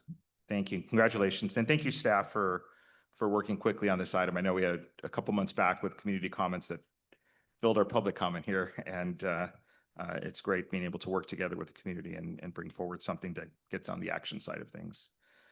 Next is item 12H, consideration of a resolution awarding nonprofit organization grant to the California Conservation Foundation for wildlife remediation activities. Can I get a staff report here? Sure. You heard from a few speakers about this grant at the beginning of the meeting. We have spent a lot of time talking about the Palisades fire footprint and not a lot talking about Eaton Canyon and Altadena. This grant would give the California Conservation Foundation $100,000 to really look at natural resources, needs and opportunities in the footprints of that fire with a robust community engagement project at all levels, and come back to us with recommendations of how we might further be involved in restoring that community. Mr. Chair? Yes. Thank you, Amy, by the way. We do have Claire Robinson from the public, who is the managing director of Amigos de los Rios, who would like to make a comment on item 12H, please. Okay, if there's no objections, I'm open. I know we're getting close to curfew time over at the River Center. So I want to try to. Mr. Chairman, Yes. I read this afternoon that the mayor extended the time period to 10 o'clock. Okay, well, good. So operationally, I think I was in the car and it didn't hear. It's okay. So then that saves us. Thank you, Mr. Edmondson. Okay, let's go ahead and go to the member of the public here for her comment. And I'm sorry, what the name of the person was again? Thank you, Mr. Chair. The name of the person is Claire Robinson. Okay, Claire, and if you can let her know how much time she has and when you'll cut her up, you'll give her the 1 minute notice, correct? Absolutely. Claire, you have 3 minutes. Thank you so much. I'm really grateful. I apologize for I didn't get in on the right time, so thank you for the opportunity. Our nonprofit Amigos de los Rios has been headquartered in Altadena for the past 20 years, and many of our staff, including myself, lost our homes in the fire. Immediately after the fire, we did an index of the living trees with a post-fire aerial. There were 14,000. We figure we'd lost half of the tree canopy the night of the fire. And with the debris removal of the Army Corps and other processes, we've lost another 30%. And that continues because there's a lack of capacity locally to assess the true condition of the trees and make sure that's equitably done across West Altadena and East Altadena. As you know, West Altadena did not receive notices, so that's where we have a lot of devastation and tremendous loss of biodiversity. We're in a heat island, projected to get worse. So losing the canopy for the biodiversity is tragic, and it's been very sad to see dead owls and dead creatures. And it's also very hard for vulnerable population who cannot deal with the heat. So I was very grateful to see this on the agenda. It's the right time. People are selling properties. They don't want to sell them to developers. They'd rather sell them so that it becomes a community service. The only silver lining in this whole process is that there wasn't equity in Altadena in tree canopy. It ranged from 0% to 49%. So this is our opportunity to integrate natural infrastructure into the major arterials and make sure there's a grid of every half mile, some sort of park that's truly accessible, because with a small child or elder, you can't really just jump on a trail in the forest. You need, more concerted parks designed for you at your age and ability. So I just wanted to thank you for considering this. Bad things are happening every day in terms of additional tree loss. We're starting to water trees to help them make it through the summer, the grandparent trees, as we call them, that are 60 inches in diameter. And, we want to make sure we protect as much as we can, given all the loss. Thank you for the opportunity to speak. Thank you. Thank you, Claire. Move on to the Conservancy. Yes, Advisory Committee, this is in regarding 12H. Are there any questions or comments for those presenting or regarding the item itself? If none, may I have a motion? I have a motion. I'll make the motion and then I have a comment. Wendy Rosa makes the motion. Second, Roseanne Micus. And my comment is, and I'm just going to bring this up every time there's an item like this until people get so sick of me, they just throw money at some parcels. But I know that there are a lot of parcels being sold for development, and it is very important after fires to purchase parcels for open space and buffer. And I know that our money is now going for fire resiliency and sustainability. And I know there's a big push for, phasing out fossil fuels and going all electric. I'm part of a group that's doing Rebuild LA. But if we, if we really want to address, I think the natural resource protection and also fire protection, we need to talk about putting money to buying up some of these parcels. So I'm just going to put it out there. And maybe somebody will hear me and we'll get a pile of money where we can buy some of these parcels. And that's my comment. Thank you. Thank you. On that, Chris, may I ask for a vote, please? Ms. Acker, Yes. Ms. Brown, Yes. Mr. Cacchiotti, Yes. Ms. Conrad, Ms. Dransfeld, Yes. Ms. Fossen, Yes. Mr. Garand, Yes. Ms. James, Yes. Mr. Kishbaugh, Yes. Mr. Kraut, Yes. Mr. Lang, Yes. Ms. Micus, Aye. Ms. Nelson, Yes. Ms. Rosen, Yes. Mr. Rossman, Yes. Mr. Wendler, Yes. Mr. Ekparian, Yes. Ms. Newsom, Yes. that passes. Okay, thank you. Conservancy members, questions, comments? And if none, a motion and a second, please.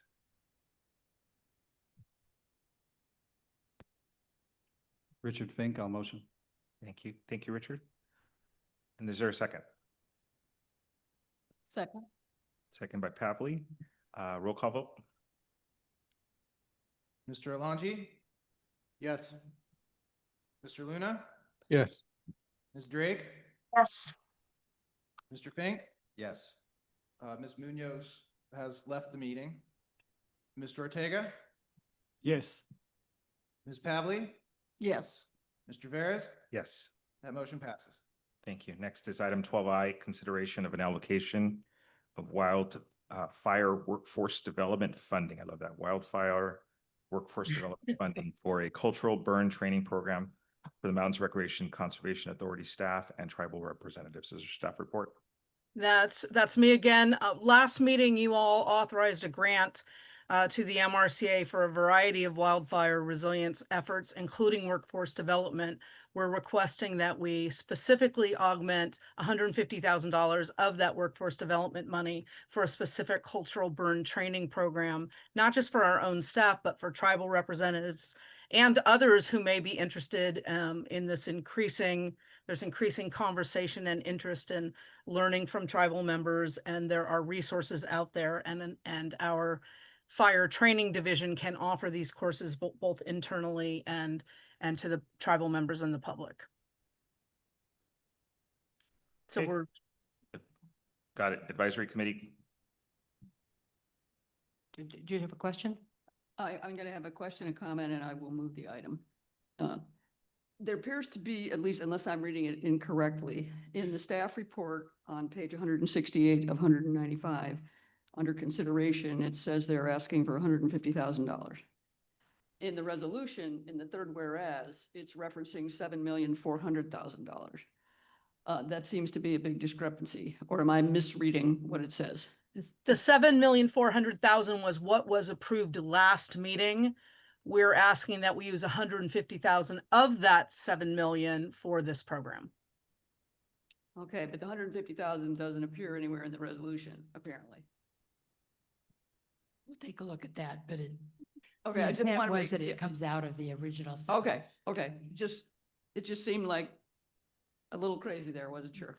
Anyhow, but I'm very supportive of the item. I think it's great, and I've moved the item. Following that, Is there a second? Second, Acker. Thank you. And then I have a- This is Mr. Rossin. Could I just ask one question, staff? So the 150,000 is both for MRCA staff, but also could be used to hire tribal consultants? Yes, to offer the trainings that they are best to offer. And Yeah. this also includes a plan to do outreach to some of the tribal colleges to create workforce development opportunities as burn consultants. Fantastic, thanks. So my question is, so we already approved the 7,400,000, and I'm just wondering, we're obviously needing to vote to reapportion it to a different use. So I'm guessing, what are we losing? Where's the 150 coming from? It's coming from the workforce development allocation of that original grant, but we thought it was important that this body heard of and understood our desire to, it's a new program, so we wanted to bring it to your attention. Okay, I understand. On that, may I have a roll call vote, please? Ms. Acker? Yes. Ms. Brown? Yes. Mr. Cacciati? Yes. Ms. Conrad? Ms. Dransfeld? Yes. Ms. Fossen? Yes. Mr. Garin, Yes. Ms. James? Yes. Mr. Kishwa? Yes. Mr. Kraut? Yes. Mr. Lang? Yes. Ms. Mikas? Aye. Ms. Nelson? Yes. Ms. Rosen? Yes. Mr. Rossman? Yes. Mr. Wendler? Yes. Mr. Yagparian? Yes. Ms. Newsom? Yes. That passes. Okay, can I get a motion and a second on this item? Or if there's questions. Luna, so moved. Luna moves. Thank you. I'll second. Second by Ortega, and then one comment by Mr. Valencia. Well, I just want to, Ryan Valencia. I just want to comment that Cal Poly San Luis Obispo has a really robust kind of tribal relations with their wildland firefighting program up there. In fact, back when we were doing our prescribed burn association here in Los Angeles, they came out and were doing some of that training for us. And so, you know, there's some good relationships to be built with Cal Poly SLO, good brain trust and relations to be built with their tribal connections. So I'm very excited again for an opportunity for our indigenous folks to be trained in this and come home. Okay, thank you. Any other comments? Now we'll roll call vote. Mr. Alonji? Yes. Mr. Luna? Aye. Ms. Drake? Yes. Mr. Fink? Yes. Mr. Ortega? Yes. Ms. Pavley? Yes. Mr. Veras? Yes. That passes. And next is item 12J. It's consideration of a resolution authorizing a grant to the California Department of Parks and Recs for wildlife resilience projects. And we'll have a presentation from State Parks here.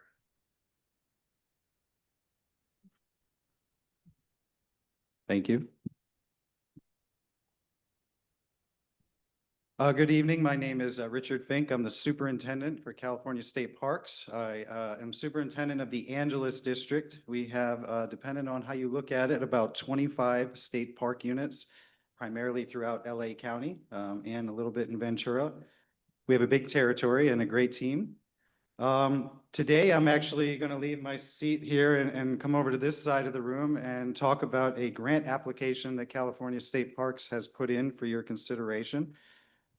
Before we get into the grant and the work that we're trying to do, I did want to take about 5 minutes to kind of walk you through the Palisades fire incident and how it impacted state parks, how we responded to the incident, and then just to highlight the power of the state parks team and our ability to get work done even in the face of adversity.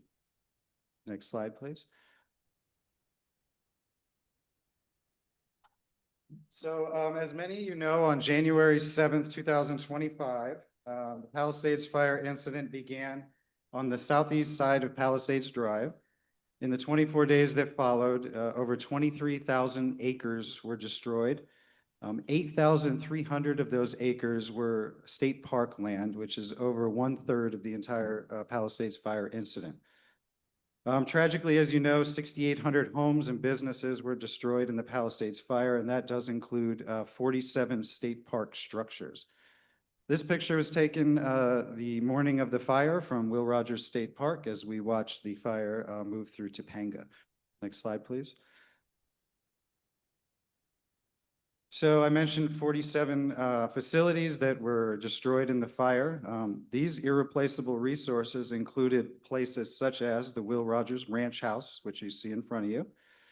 The park's general plan called the ranch house one of the few places where you could, quote, get peaceful views of Los Angeles and the Pacific Ocean, combined with practical experiences of a working ranch, brought to life an American icon who never met a man he didn't like, and that's Will Rogers.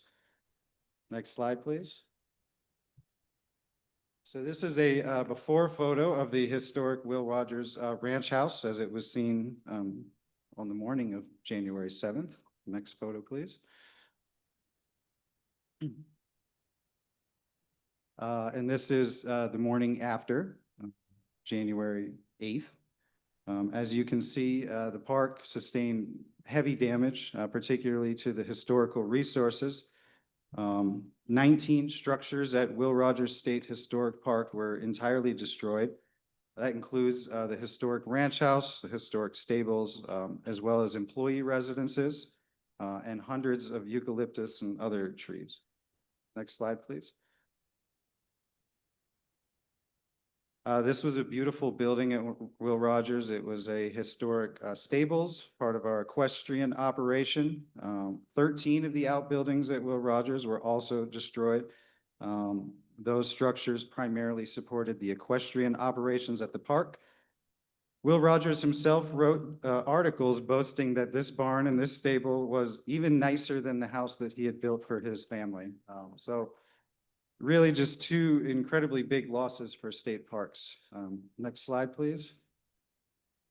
This is the stables the morning after. We also have employees that lived in the back of the stables that lost their residence and everything in them as well. So that was also a big loss for us. Next slide, please. The other park unit that experienced significant loss in the Palisades fire was Topanga State Park. This park features many miles of trails through open grassland, live oaks, and of course, spectacular views of the Pacific Ocean. Topanga is located entirely within Los Angeles city limits and is considered the world's largest wildland within the boundaries of a major city. Next slide, please. Tragically, 71% of Topanga State Park was burned as a result of the Palisades fire. Next slide, please. One of the areas that got hit pretty hard with the fire was Topanga Ranch Motel. Many of you probably saw these historic motel units along PCH. There were about 15 of them. And there were also 6 concessionaires, businesses, and important businesses to the Topanga community that existed on site. In addition, again, to employee residences. Next slide, please. So this is, again, what it looked like the morning after the fire. At Topanga, we lost 28 structures that were completely destroyed as a result of the fire. Next slide, please. So during the fire, as you know, wind gusts were recorded between 80 to 90 miles an hour. And for fire behavior, this is very extreme. So even with the best laid out plans and response mechanisms in place, this was a very challenging event to respond to. So how does the department respond to these type of emergencies? Next slide, please. This is actually what it looks like kind of internally on the ground. This is our group chat. This is what it looked like on the morning of January 7th. And I show this because this group chat, as simple as it is the product of months and months of emergency planning at our district. Ironically, we kind of dialed in on emergency response in the months leading up to this event. We set up things like a group emergency chat. We set up other procedures. And so when the fire unfolded on January 7th, we executed according to the protocol and the procedures that we had already trained on. So I'm extremely proud to share that our team, and you'll see as we go along, really followed their training and their professional experience and made great decisions all along the way. So this is really how it starts. You know, we get a notification that there's a fire starting up in the Palisades. And of course, the question then it becomes, where is the incident command? Who's going to staff it? Next slide, please. So once the incident is occurring and we're fully into it, California State Parks sets up and participates in a Department Operations Center activation. These operations centers, as you see in the picture, they include division chiefs from all the program areas, natural cultural facilities, administration, interpretation, public safety. They also include representation from our district, as well as chief rangers. At these meetings, we have daily situation reports. These are opportunities for the district and the folks in Sacramento to communicate based on needs and priorities. Next slide, please. So out of these meetings and out of the DOC, we here locally are provided with statewide resources to help our recovery efforts.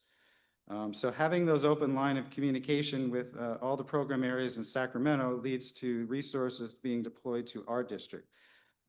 These are state park rangers and lifeguards. During the Palisades fire incident, we had over 418 shifts filled by park rangers and lifeguards from out of our district. So these are people coming from all over the state to support our incident.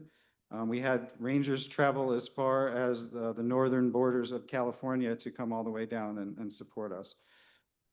Many rangers and lifeguards actually started driving to our district before actually receiving their assignment or knowing where they were going.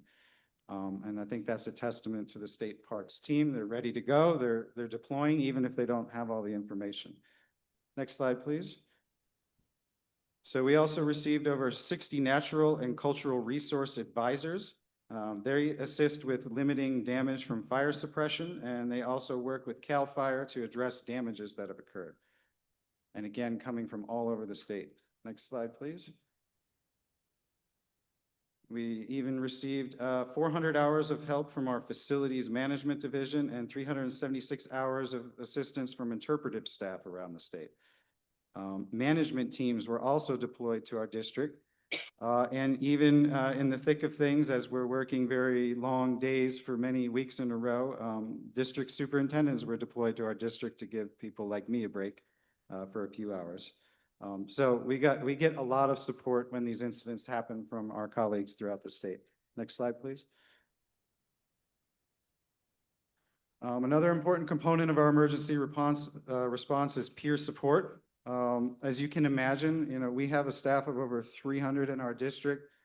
Over 20 employees and their families either lost their home or were displaced in the fire, so that's a pretty significant percentage.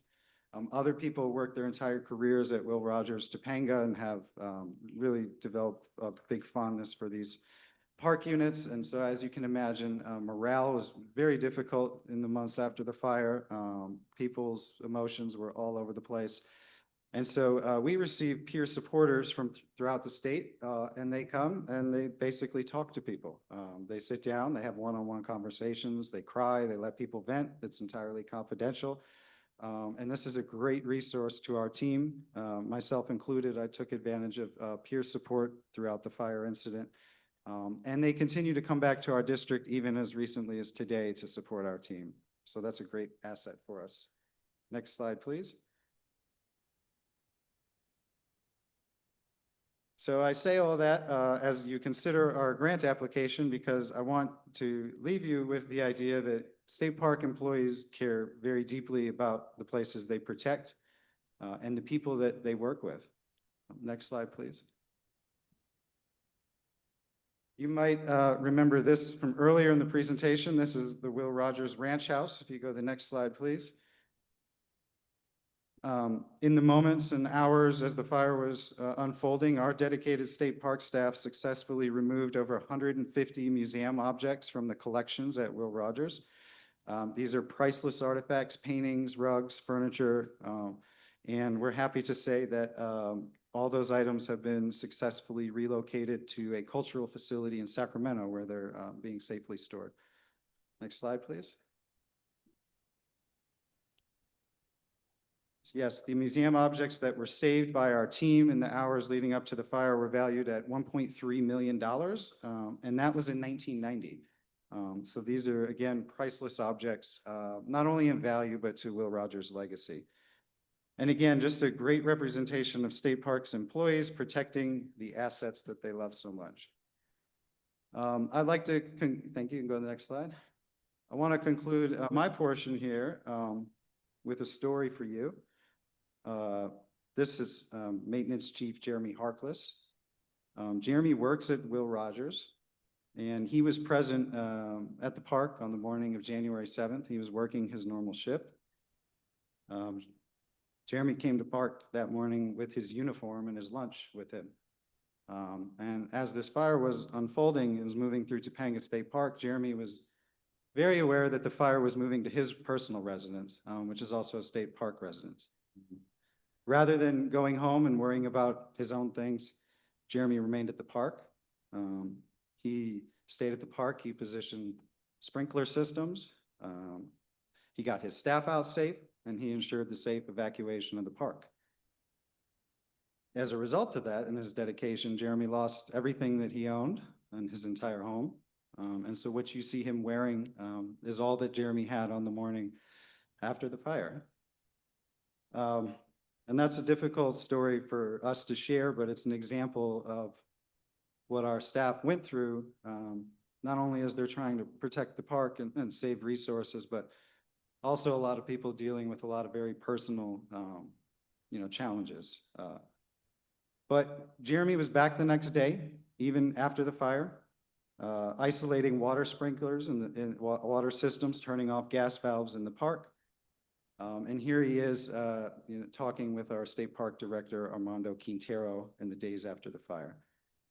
And I leave you with that because as you're awarding grant money, you want to believe and have the confidence that the people you're giving the money to are going to deliver on it and get results. And so I wanted to share sort of the work ethic and the spirit of the state park team and let you know that if we do receive the grant, we intend to do really great work with it, and we believe we have the right team in place to deliver on it. So with that being said, I wanted to turn it over to our district's senior environmental scientist and the manager of our natural resource program, Noah Riche Khalili. And Noah's going to speak to the work that we're going to do with this grant. Thank you, Richard, and thank you to the members of the board for listening to our presentation.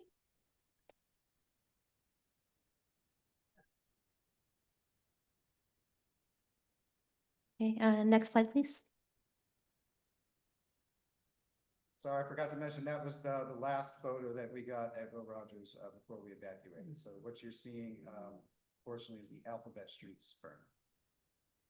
Yeah, State Park staff was at the Will Rogers house evacuating up until the last minute, and that was my view on our way out of Will Rogers. But let's go to the next slide. Okay, so this map shows our state park's view of the Palisades fire within the boundaries of Topanga, Will Rogers, and parts of Malibu Creek State Park. You can see the purple areas. The darker areas are the areas of higher burn severity. The lighter areas are areas of lower burn severity. And you also see a bunch of H's and R's and X's all over the place. Those are suppression damage, which is basically when the fire is being fought, one of the primary objectives is creating contingency lines around the fire, which basically equals bulldozers coming in and clearing space. So that's part of the damage that we work with the fire department to avoid damage to the most sensitive natural and cultural resources and to repair the damage after the fact. But that shows a bigger picture of the damages to Topanga State Park. You'll also notice that some of the areas where there are creeks have different amounts of burn severity, and part of what creates the burn severity in the creeks is the vegetation that's there. So areas with more natural native vegetation had less burn severity. We saw the canopy remain intact in a lot of those creek areas, and so the habitat remains intact. In Topanga Creek, especially in the lower portions, there was a huge amount of arundodonax, which is giant reed, which carries and sustains fire extremely well. And those areas had extremely high burn severity, and the trees and canopy in that stretch of the creek are almost gone.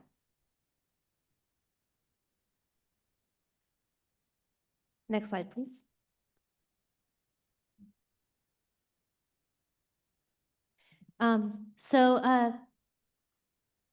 What we're asking for here is money to support our wildfire recovery and resilience. And there's a few different program areas that we'll be talking to you about.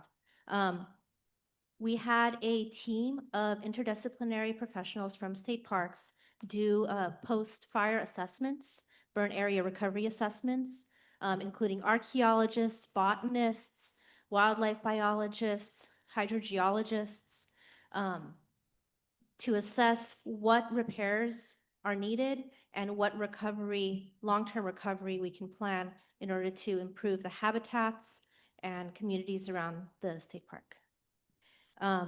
We will also talk about how we can use volunteers and expand our volunteer programs in California state parks in the Angeles district to help support not only wildfire recovery and resilience, but community recovery and resilience, because it gives people a place to show stewardship and to join in the recovery of the lands that they use and call home.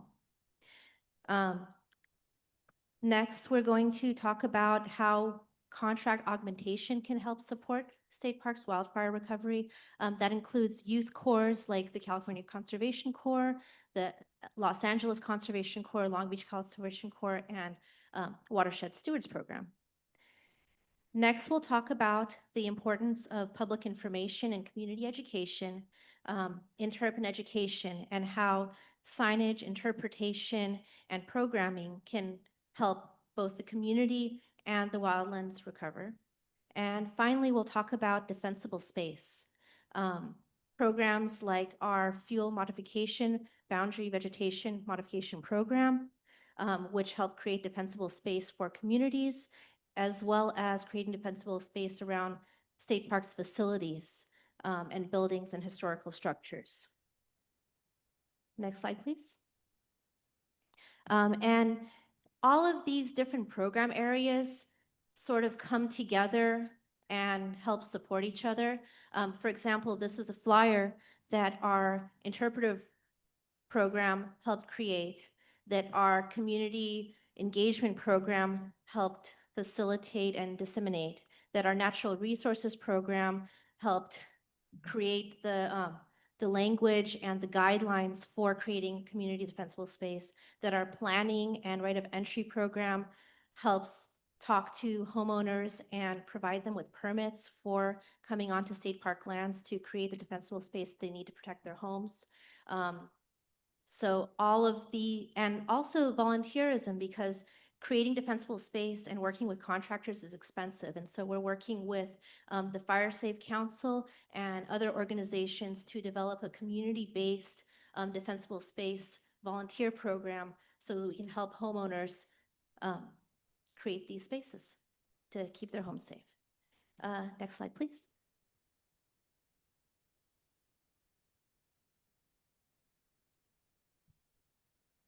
This is a view of Topanga Creek after the fire. You can see it's extremely impaired, and it's also home to a number of endangered species and threatened species. The steelhead trout, the tidewater goby, the monarch butterfly, Crotch's bumblebee, as well as very important plant communities, sycamore oak woodlands particularly, that have just been completely decimated by this fire. And part of it was due to invasive species like arundodonax that was heavily choking this creek. I've been working at state parks since 2010, in the Natural Resources Department, and a big part of my career has been going after the Arundo in this creek. I've gone at it with every tool in our toolbox: masticators, chainsaws, crews, weed whips, hauling it out, pulling it out, digging it out, throwing tarps over it, everything. And the biggest part of battling Arundo is you have to get out the biomass, and there's tons. And just stuffing it into the 40-yard dumpster is a huge challenge. So even though the wildfire that came through has presented us with challenges, it also presents us with an opportunity, because right now that biomass that I've personally been working for years to remove by hand is gone. So we have an opportunity to now address that blank slate, which will fill in again if we don't do something about it, because it's a grass. You cut the lawn, it grows right back. Next slide, please. And so this is an example of what the area in Topanga Creek looked like before the fire. You can see in the foreground, there's a big, actually in the background, there's a big thicket of Arundo donax. It grows like a lawn, except for giants. It has this mat underneath, like, you know, you would dethatch a lawn. Part of what we have to do when we deal with Arundo is dethatching it to even get to it, to be able to deal with it. And next slide, please. This is what it looks like now. The biomass is gone, but the root system's still alive. And so part of the repair and recovery is going into places like this to make sure that we keep the Arundo down, and having crews and staff available, and conservation crews as well available to do this work. And this is part of the recommendations of the Burned Area Recovery Plan that I spoke to you about earlier when I was giving you the overview. So the Burned Area Recovery addresses things like the Arundo donax, things like the Cape ivy, that is also an invasive species that crowds riparian woodlands. But there's also things like our endangered plants and animals that need recovery and resilience. And sometimes we just need to be able to clear away the weeds to make space for them. And this is part of that effort. Other times, we need to actively go out and survey the burned areas. We have a program called EDRR, Early Detection Rapid Response. And so part of the money would go towards a team of botanists to be able to go out into Topanga State Park and other areas to look for new invasions and to be able to address them quickly before they become a problem. Also, there's been a lot of issues with erosion post-fire, and that's something that was also addressed in the BAR report. And so part of the money will also go to address erosion concerns in natural areas, in community-facing areas, and also in our sensitive cultural sites, which were heavily impacted, especially near the northern end of Topanga State Park. Next slide, please. There's also a message of hope here that the landscape is resilient. This is soap plant coming up in the burn scar. And all over the burn scar, you see tons and tons of native species and plants coming up. And we were kind of lucky in a way with this fire because we got rains right afterwards. It was a winter fire after all. And so the seed bank that was there and the rootstocks that the above ground parts burned are able to spring right back. And so a lot of our work is just removing the invasive species, helping people to understand through interpretation that they don't need to go into these areas, that sometimes landscapes just need some breathing room to recover. Next slide, please. This is another example of invasive species coming up. This is milk thistle coming up in areas that we hadn't seen it before within the burn scar. And that's a flashy fuel that carries fire very well. Next slide, please. So this is an example of volunteers doing volunteer work in the state park. Community groups, local communities, as well as all kinds of, AmeriCorps and businesses and other organizations. We need to build our capacity at State Park in order to be able to host volunteer groups and communities to come into the park and do recovery work. Even just pulling mustard, even just removing Italian thistle. We need interpretive staff, we need natural resource staff, and we need cultural staff. A lot of our areas that people want to pull weeds are in culturally sensitive sites, and because of our tribal engagement and liaisonship, we have to have an archaeologist or a tribal representative present during any soil disturbance. And so we have an example at Point Doom where we have a very engaged community group that wants to come out and wants to help. We have to have 3 state park staff present from the different disciplines in order to be able to make that happen. So part of the funding is going to be to augment community volunteerism. Next slide, please. This is another example of volunteers at Topanga State Park working to put cages and oak trees in an area that was lacking trees along Eagle Springs Fire Road. And this area that the community worked on actually was one of the areas that burned over and then had a dozer line put in through it. And so one of the things that the volunteer groups will do is to restore this oak woodland. Next slide, please. As I mentioned, one area where volunteerism can really help out is with creating defensible space for the community, where a contract, 1 day of contract work for creating defensible space is about $2,500. That's pretty steep for a lot of people.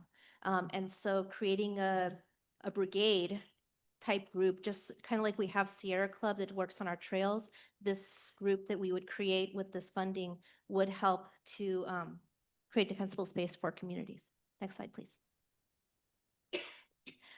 So the next portion of the funding would go through to contract labor, as well as staff funding to support those contracts. So this is a group of our forestry aides that's working in Tapia Park to remove some trees that were burned, that were affected by invasive shot-hole borer. And have become a hazard because they're dead and dying, and also have an infestation that has to be dealt with very carefully to avoid spreading it. And so actually tomorrow we're going to have a contract come in with the support of our forestry aides to remove a lot of those trees. And this is the type of work that this would fund.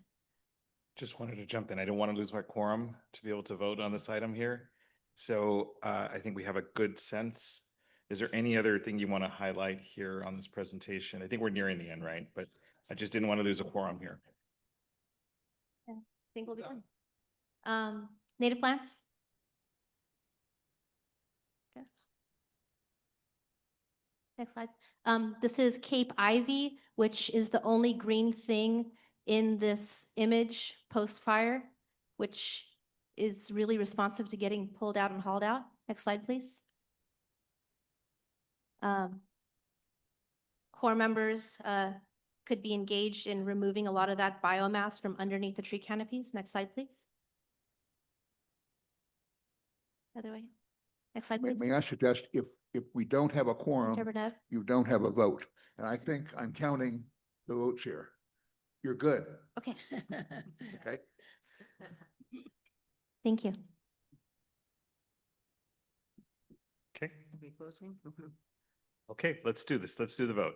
Advisory committee, and if you could stay for, if there's questions or comments. Pretty comprehensive, but if there's questions or comments. If not, yes, we do have Alan. Are there any plans? Speak in the microphone, Mr. Kuchbaugh.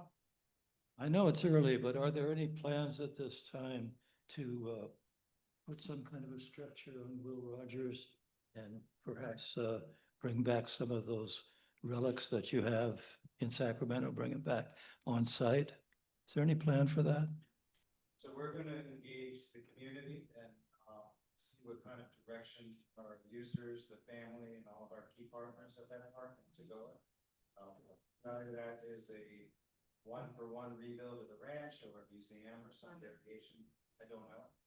We'll respect the process. We want to make sure that we. As a natural for a fundraiser. Absolutely. Yeah, there's a lot of different ideas. We're planning on inviting community members in to share their feedback with us. Thank you. And I believe we had yes, please. Just to give you some history, Reminder to speak into the microphone, please.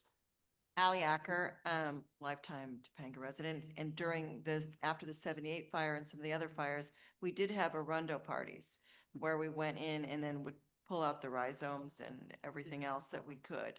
Unfortunately, that does grow back, but, you know, I think there'd be a lot of community engagement, especially because like the watershed committee has explained over the years how detrimental, especially because it causes the fire laddering and, you know, burns so hot and therefore it endangers the sycamores and the oaks that are nearby and how dangerous Arundo is.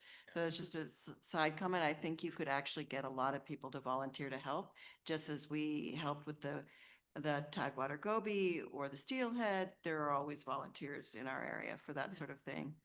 And then the other thing is the community is very concerned because of all the bulldozing that has taken place in that the photo you had that looks towards, looks south and west. There has been so much activity by bulldozers. There's only a few sycamores left, and it's basically, it just looks like a lunar scape. And so there's just a lot of concern generally about what's going to happen, what the plan is, why so much earth was moved, what was involved in that. And it'd be great to be able to have information that I can share with the community on that. Thank you, Mr. Lang. Yeah, one of the maps. Please use the microphone. Thank you. One of the maps you used early on, and it may have been the one of the entire Angeles district, and I think you each used the same map. There was one area in the forefront lower left that there was an area that looked as if it wasn't touched by fire. Do you know what, was it a geographical situation, or why wasn't that touched by fire? Could you show the map? That's the first slide. We're working on it.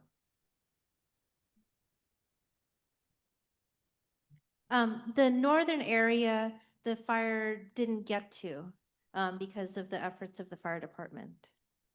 But I don't think that's what you're referring to. Part of the reason it didn't burn. Please use the microphone. There was a previous fire there that LA County Fire let back burn on a kind of rainy day, and that actually it was a huge buffer for the northern area of Topanga State Park, and that made it possible for resources to get into place and all of that sort of stuff. So that previous fire actually really helped. That runs across next to Eagle Rock, the ridge line. Are you talking about the area in the middle there? Yeah, I'm having a hard time with that map. So But I can see some of it. I can, So the green area in the middle, yes, that was part of the 2001 Palisades fire incident, which burned 1,300 acres. And so the burn severity in that area was much less. But it's still burned over, but the severity was much less. And then the green area that you're seeing on this map is actually the area that didn't burn. And you can see the different containment lines that were used as defense. Also areas that were heavily oak woodland, once it gets up into the oak canopy, it slows way down. So that also helped the firefighters to be able to contain things. Thank you. Thank you. Just before I call the motion, I would just like to say a presentation like this is so important to remind you how much was done, how much we're moving forward, which we can do from such devastation. So thank you. So do I have a motion? Move Advisory approval, committee. Micus. To the advisory committee. Crowd seconds. Thank you. A second? Second. Thank you. Wait a second, we have Roll a call motion vote. from Micus and a second from Kraut. Correct. Roll call. Ms. Acker, Yes.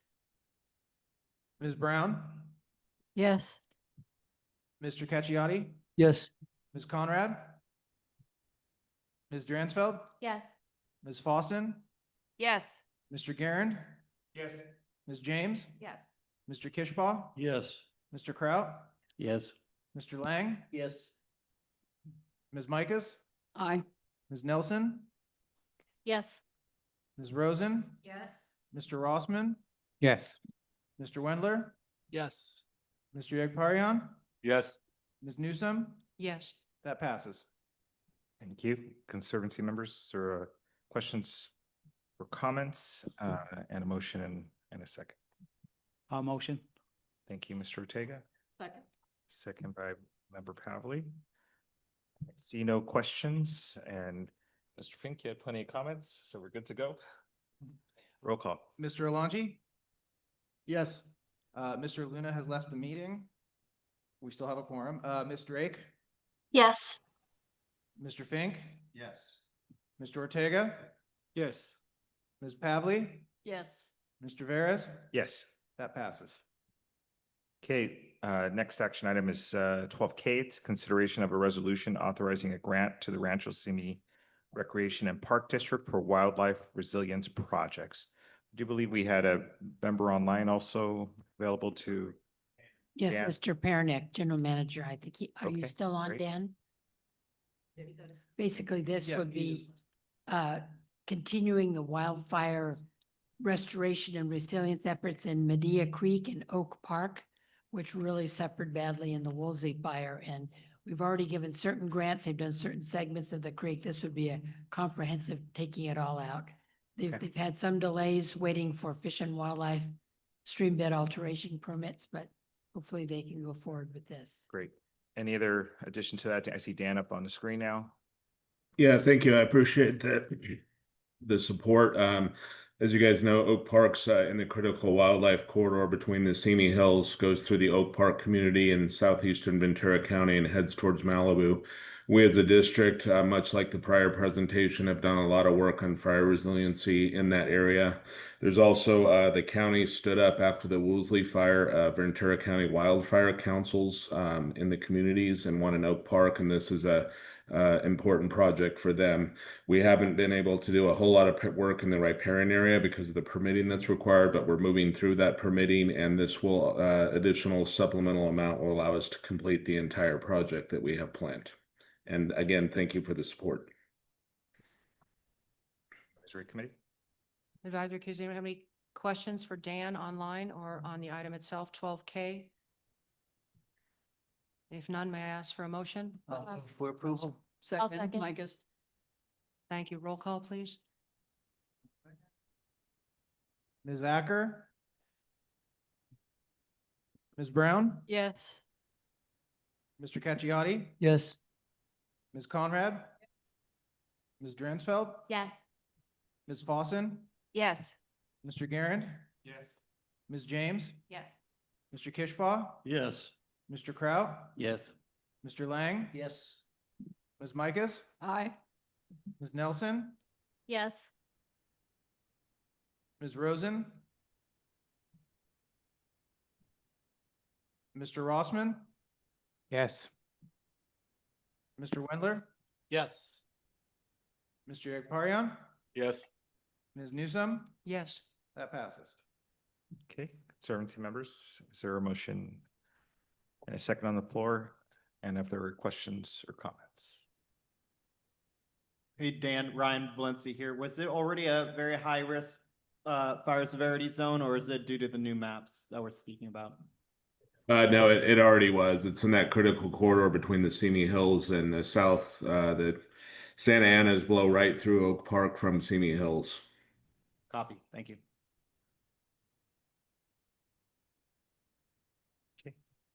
I'll move approval of this item. I'll second. Motion by Pavley, second by Ortega, yes? Yes. Okay, roll call vote, please. Mr. Alonji? Yes. Ms. Drake? Yes. Mr. Fink? Yes. Mr. Ortega? Yes. Ms. Pavley? Yes. Mr. Veras? Yes. That passes. Okay, congratulations, everyone. We got through these funding requests. We're going to jump back into the reports here on the meeting, and hopefully we'll go through these very quickly and get you off into the great night here. First, chairperson's report. I think I just want to note for the record, Joe did send out comments about staffing at our downtown Los Angeles properties. And, obviously the eyes of the world and certainly the eyes of the nation were on Los Angeles. And the vast majority of activities that took place in downtown Los Angeles were peaceful. And there was a great deal of effort to ensure that property was not destroyed and that people acted and could exercise their First Amendment speech. There was a wonderful image of community cleanup in Little Tokyo at the Japanese American Museum, which was just a volunteer-based cleanup. But for those that haven't been down there and have seen a lot of the sort of narrow focus, it had, for the most part, been very peaceful protests and expression of First Amendment rights.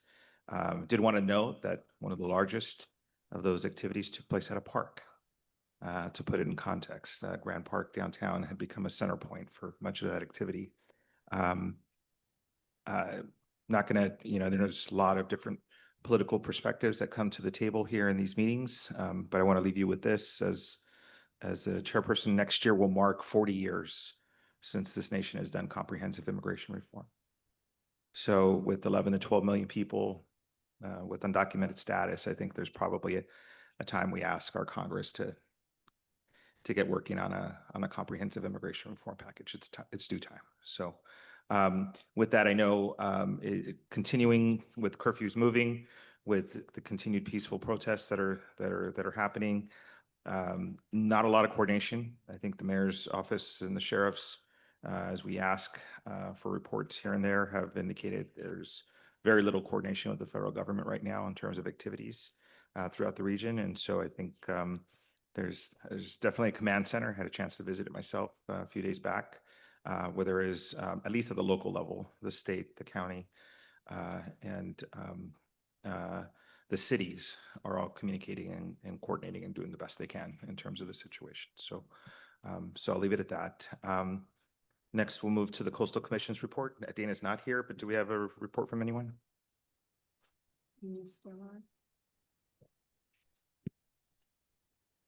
Okay, seeing none, we'll move to the Coastal Conservancy report with Amy. Attorney General's report, Norma Franklin. Norma, I see. Good evening. The Attorney General's office has nothing to report tonight. Thank you. Okay, National Park Service. Mr. Alonji.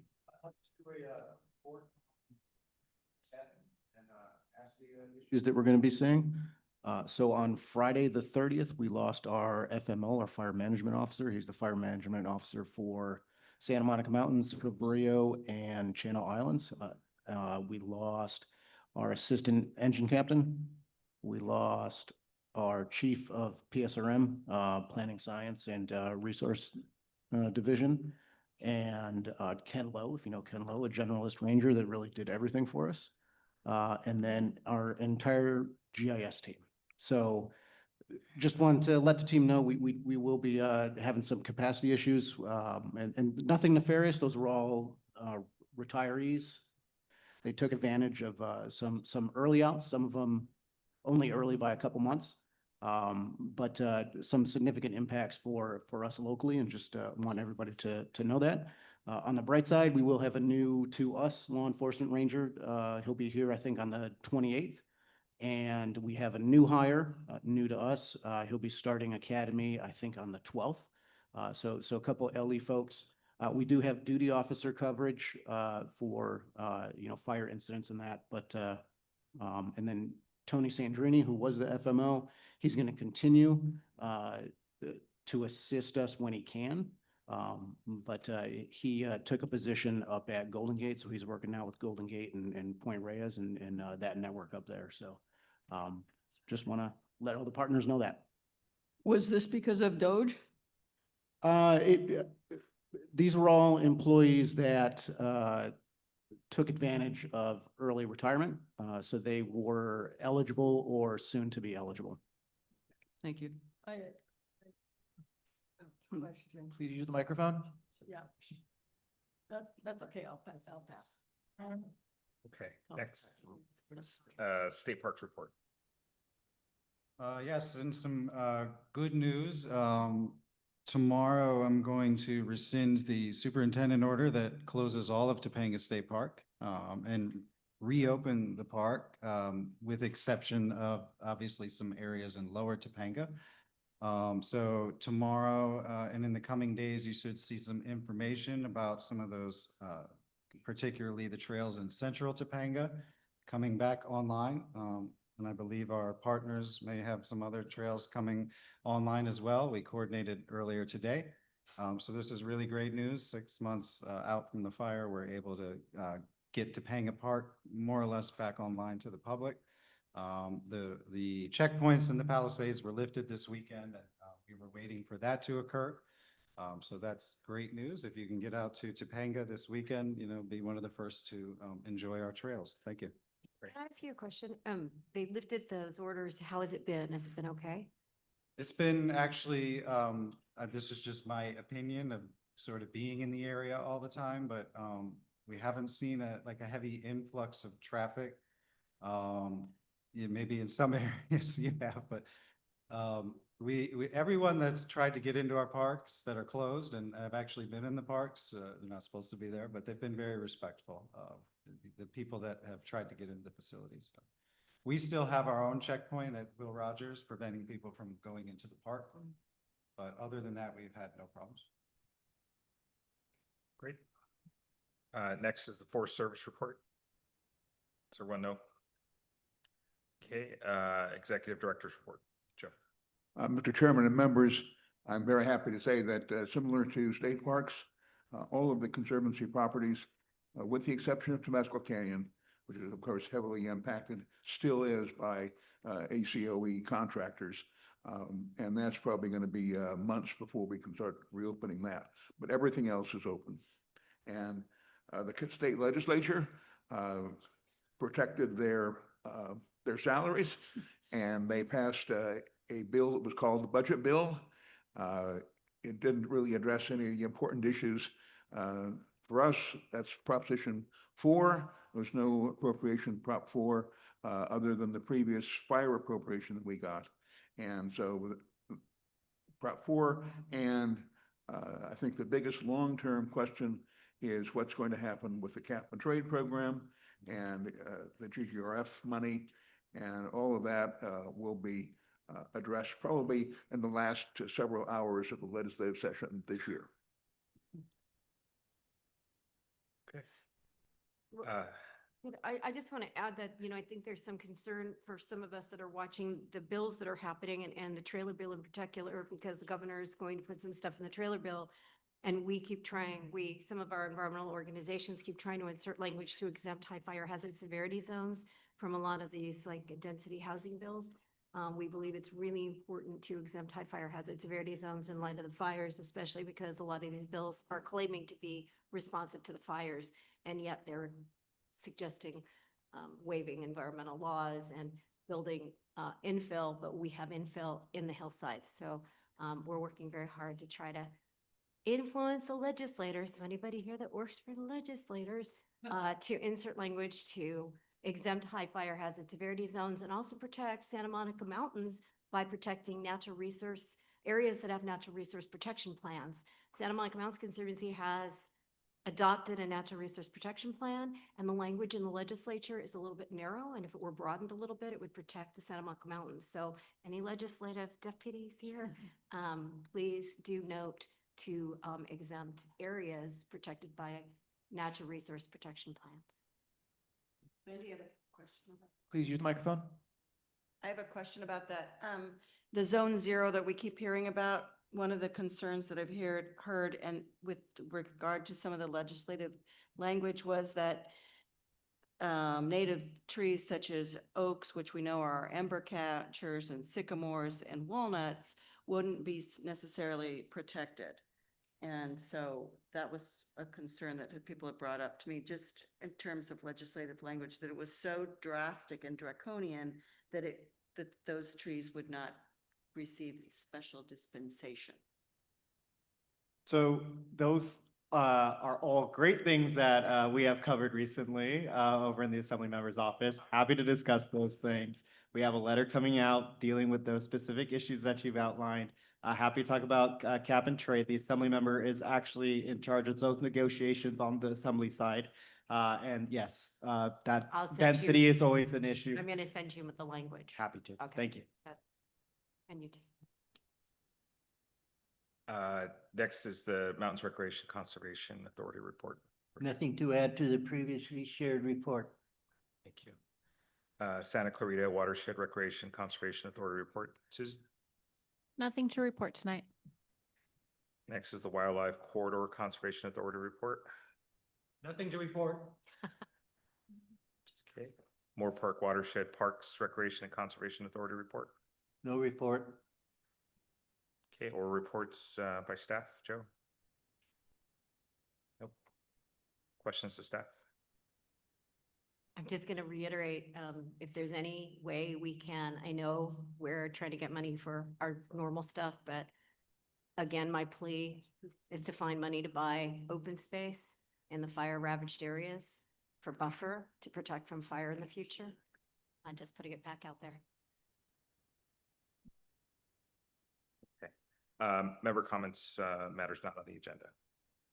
And we're always anxious to close out here. So, okay, there's no closed session scheduled. Our next meeting will be July 21st. And if there's Mr. Chair, Mr. Anderson online has his hand up.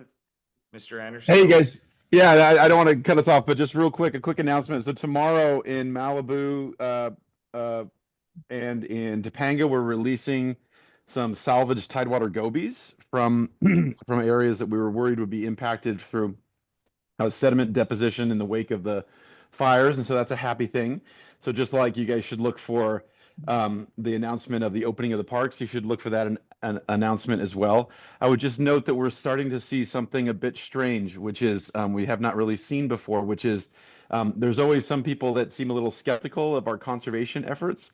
There seems to be a much larger than normal pushback in terms of some of our endangered species work in the wake of the fires, with people saying things like, why should we care about that? How come we're not putting it into homes and what have you? So if you do have an opportunity to perhaps amplify some of the stories or whatever about the securing of this endangered species in additional habitat, we'd very much appreciate it. So thanks, everybody. I'd like to say one thing to Sean. Mr. Anderson, this is Halen Conrad from Malibu, and that's very exciting news. If you'd like to reach out to me so we can do some sort of connected media on the release of them, that would be great.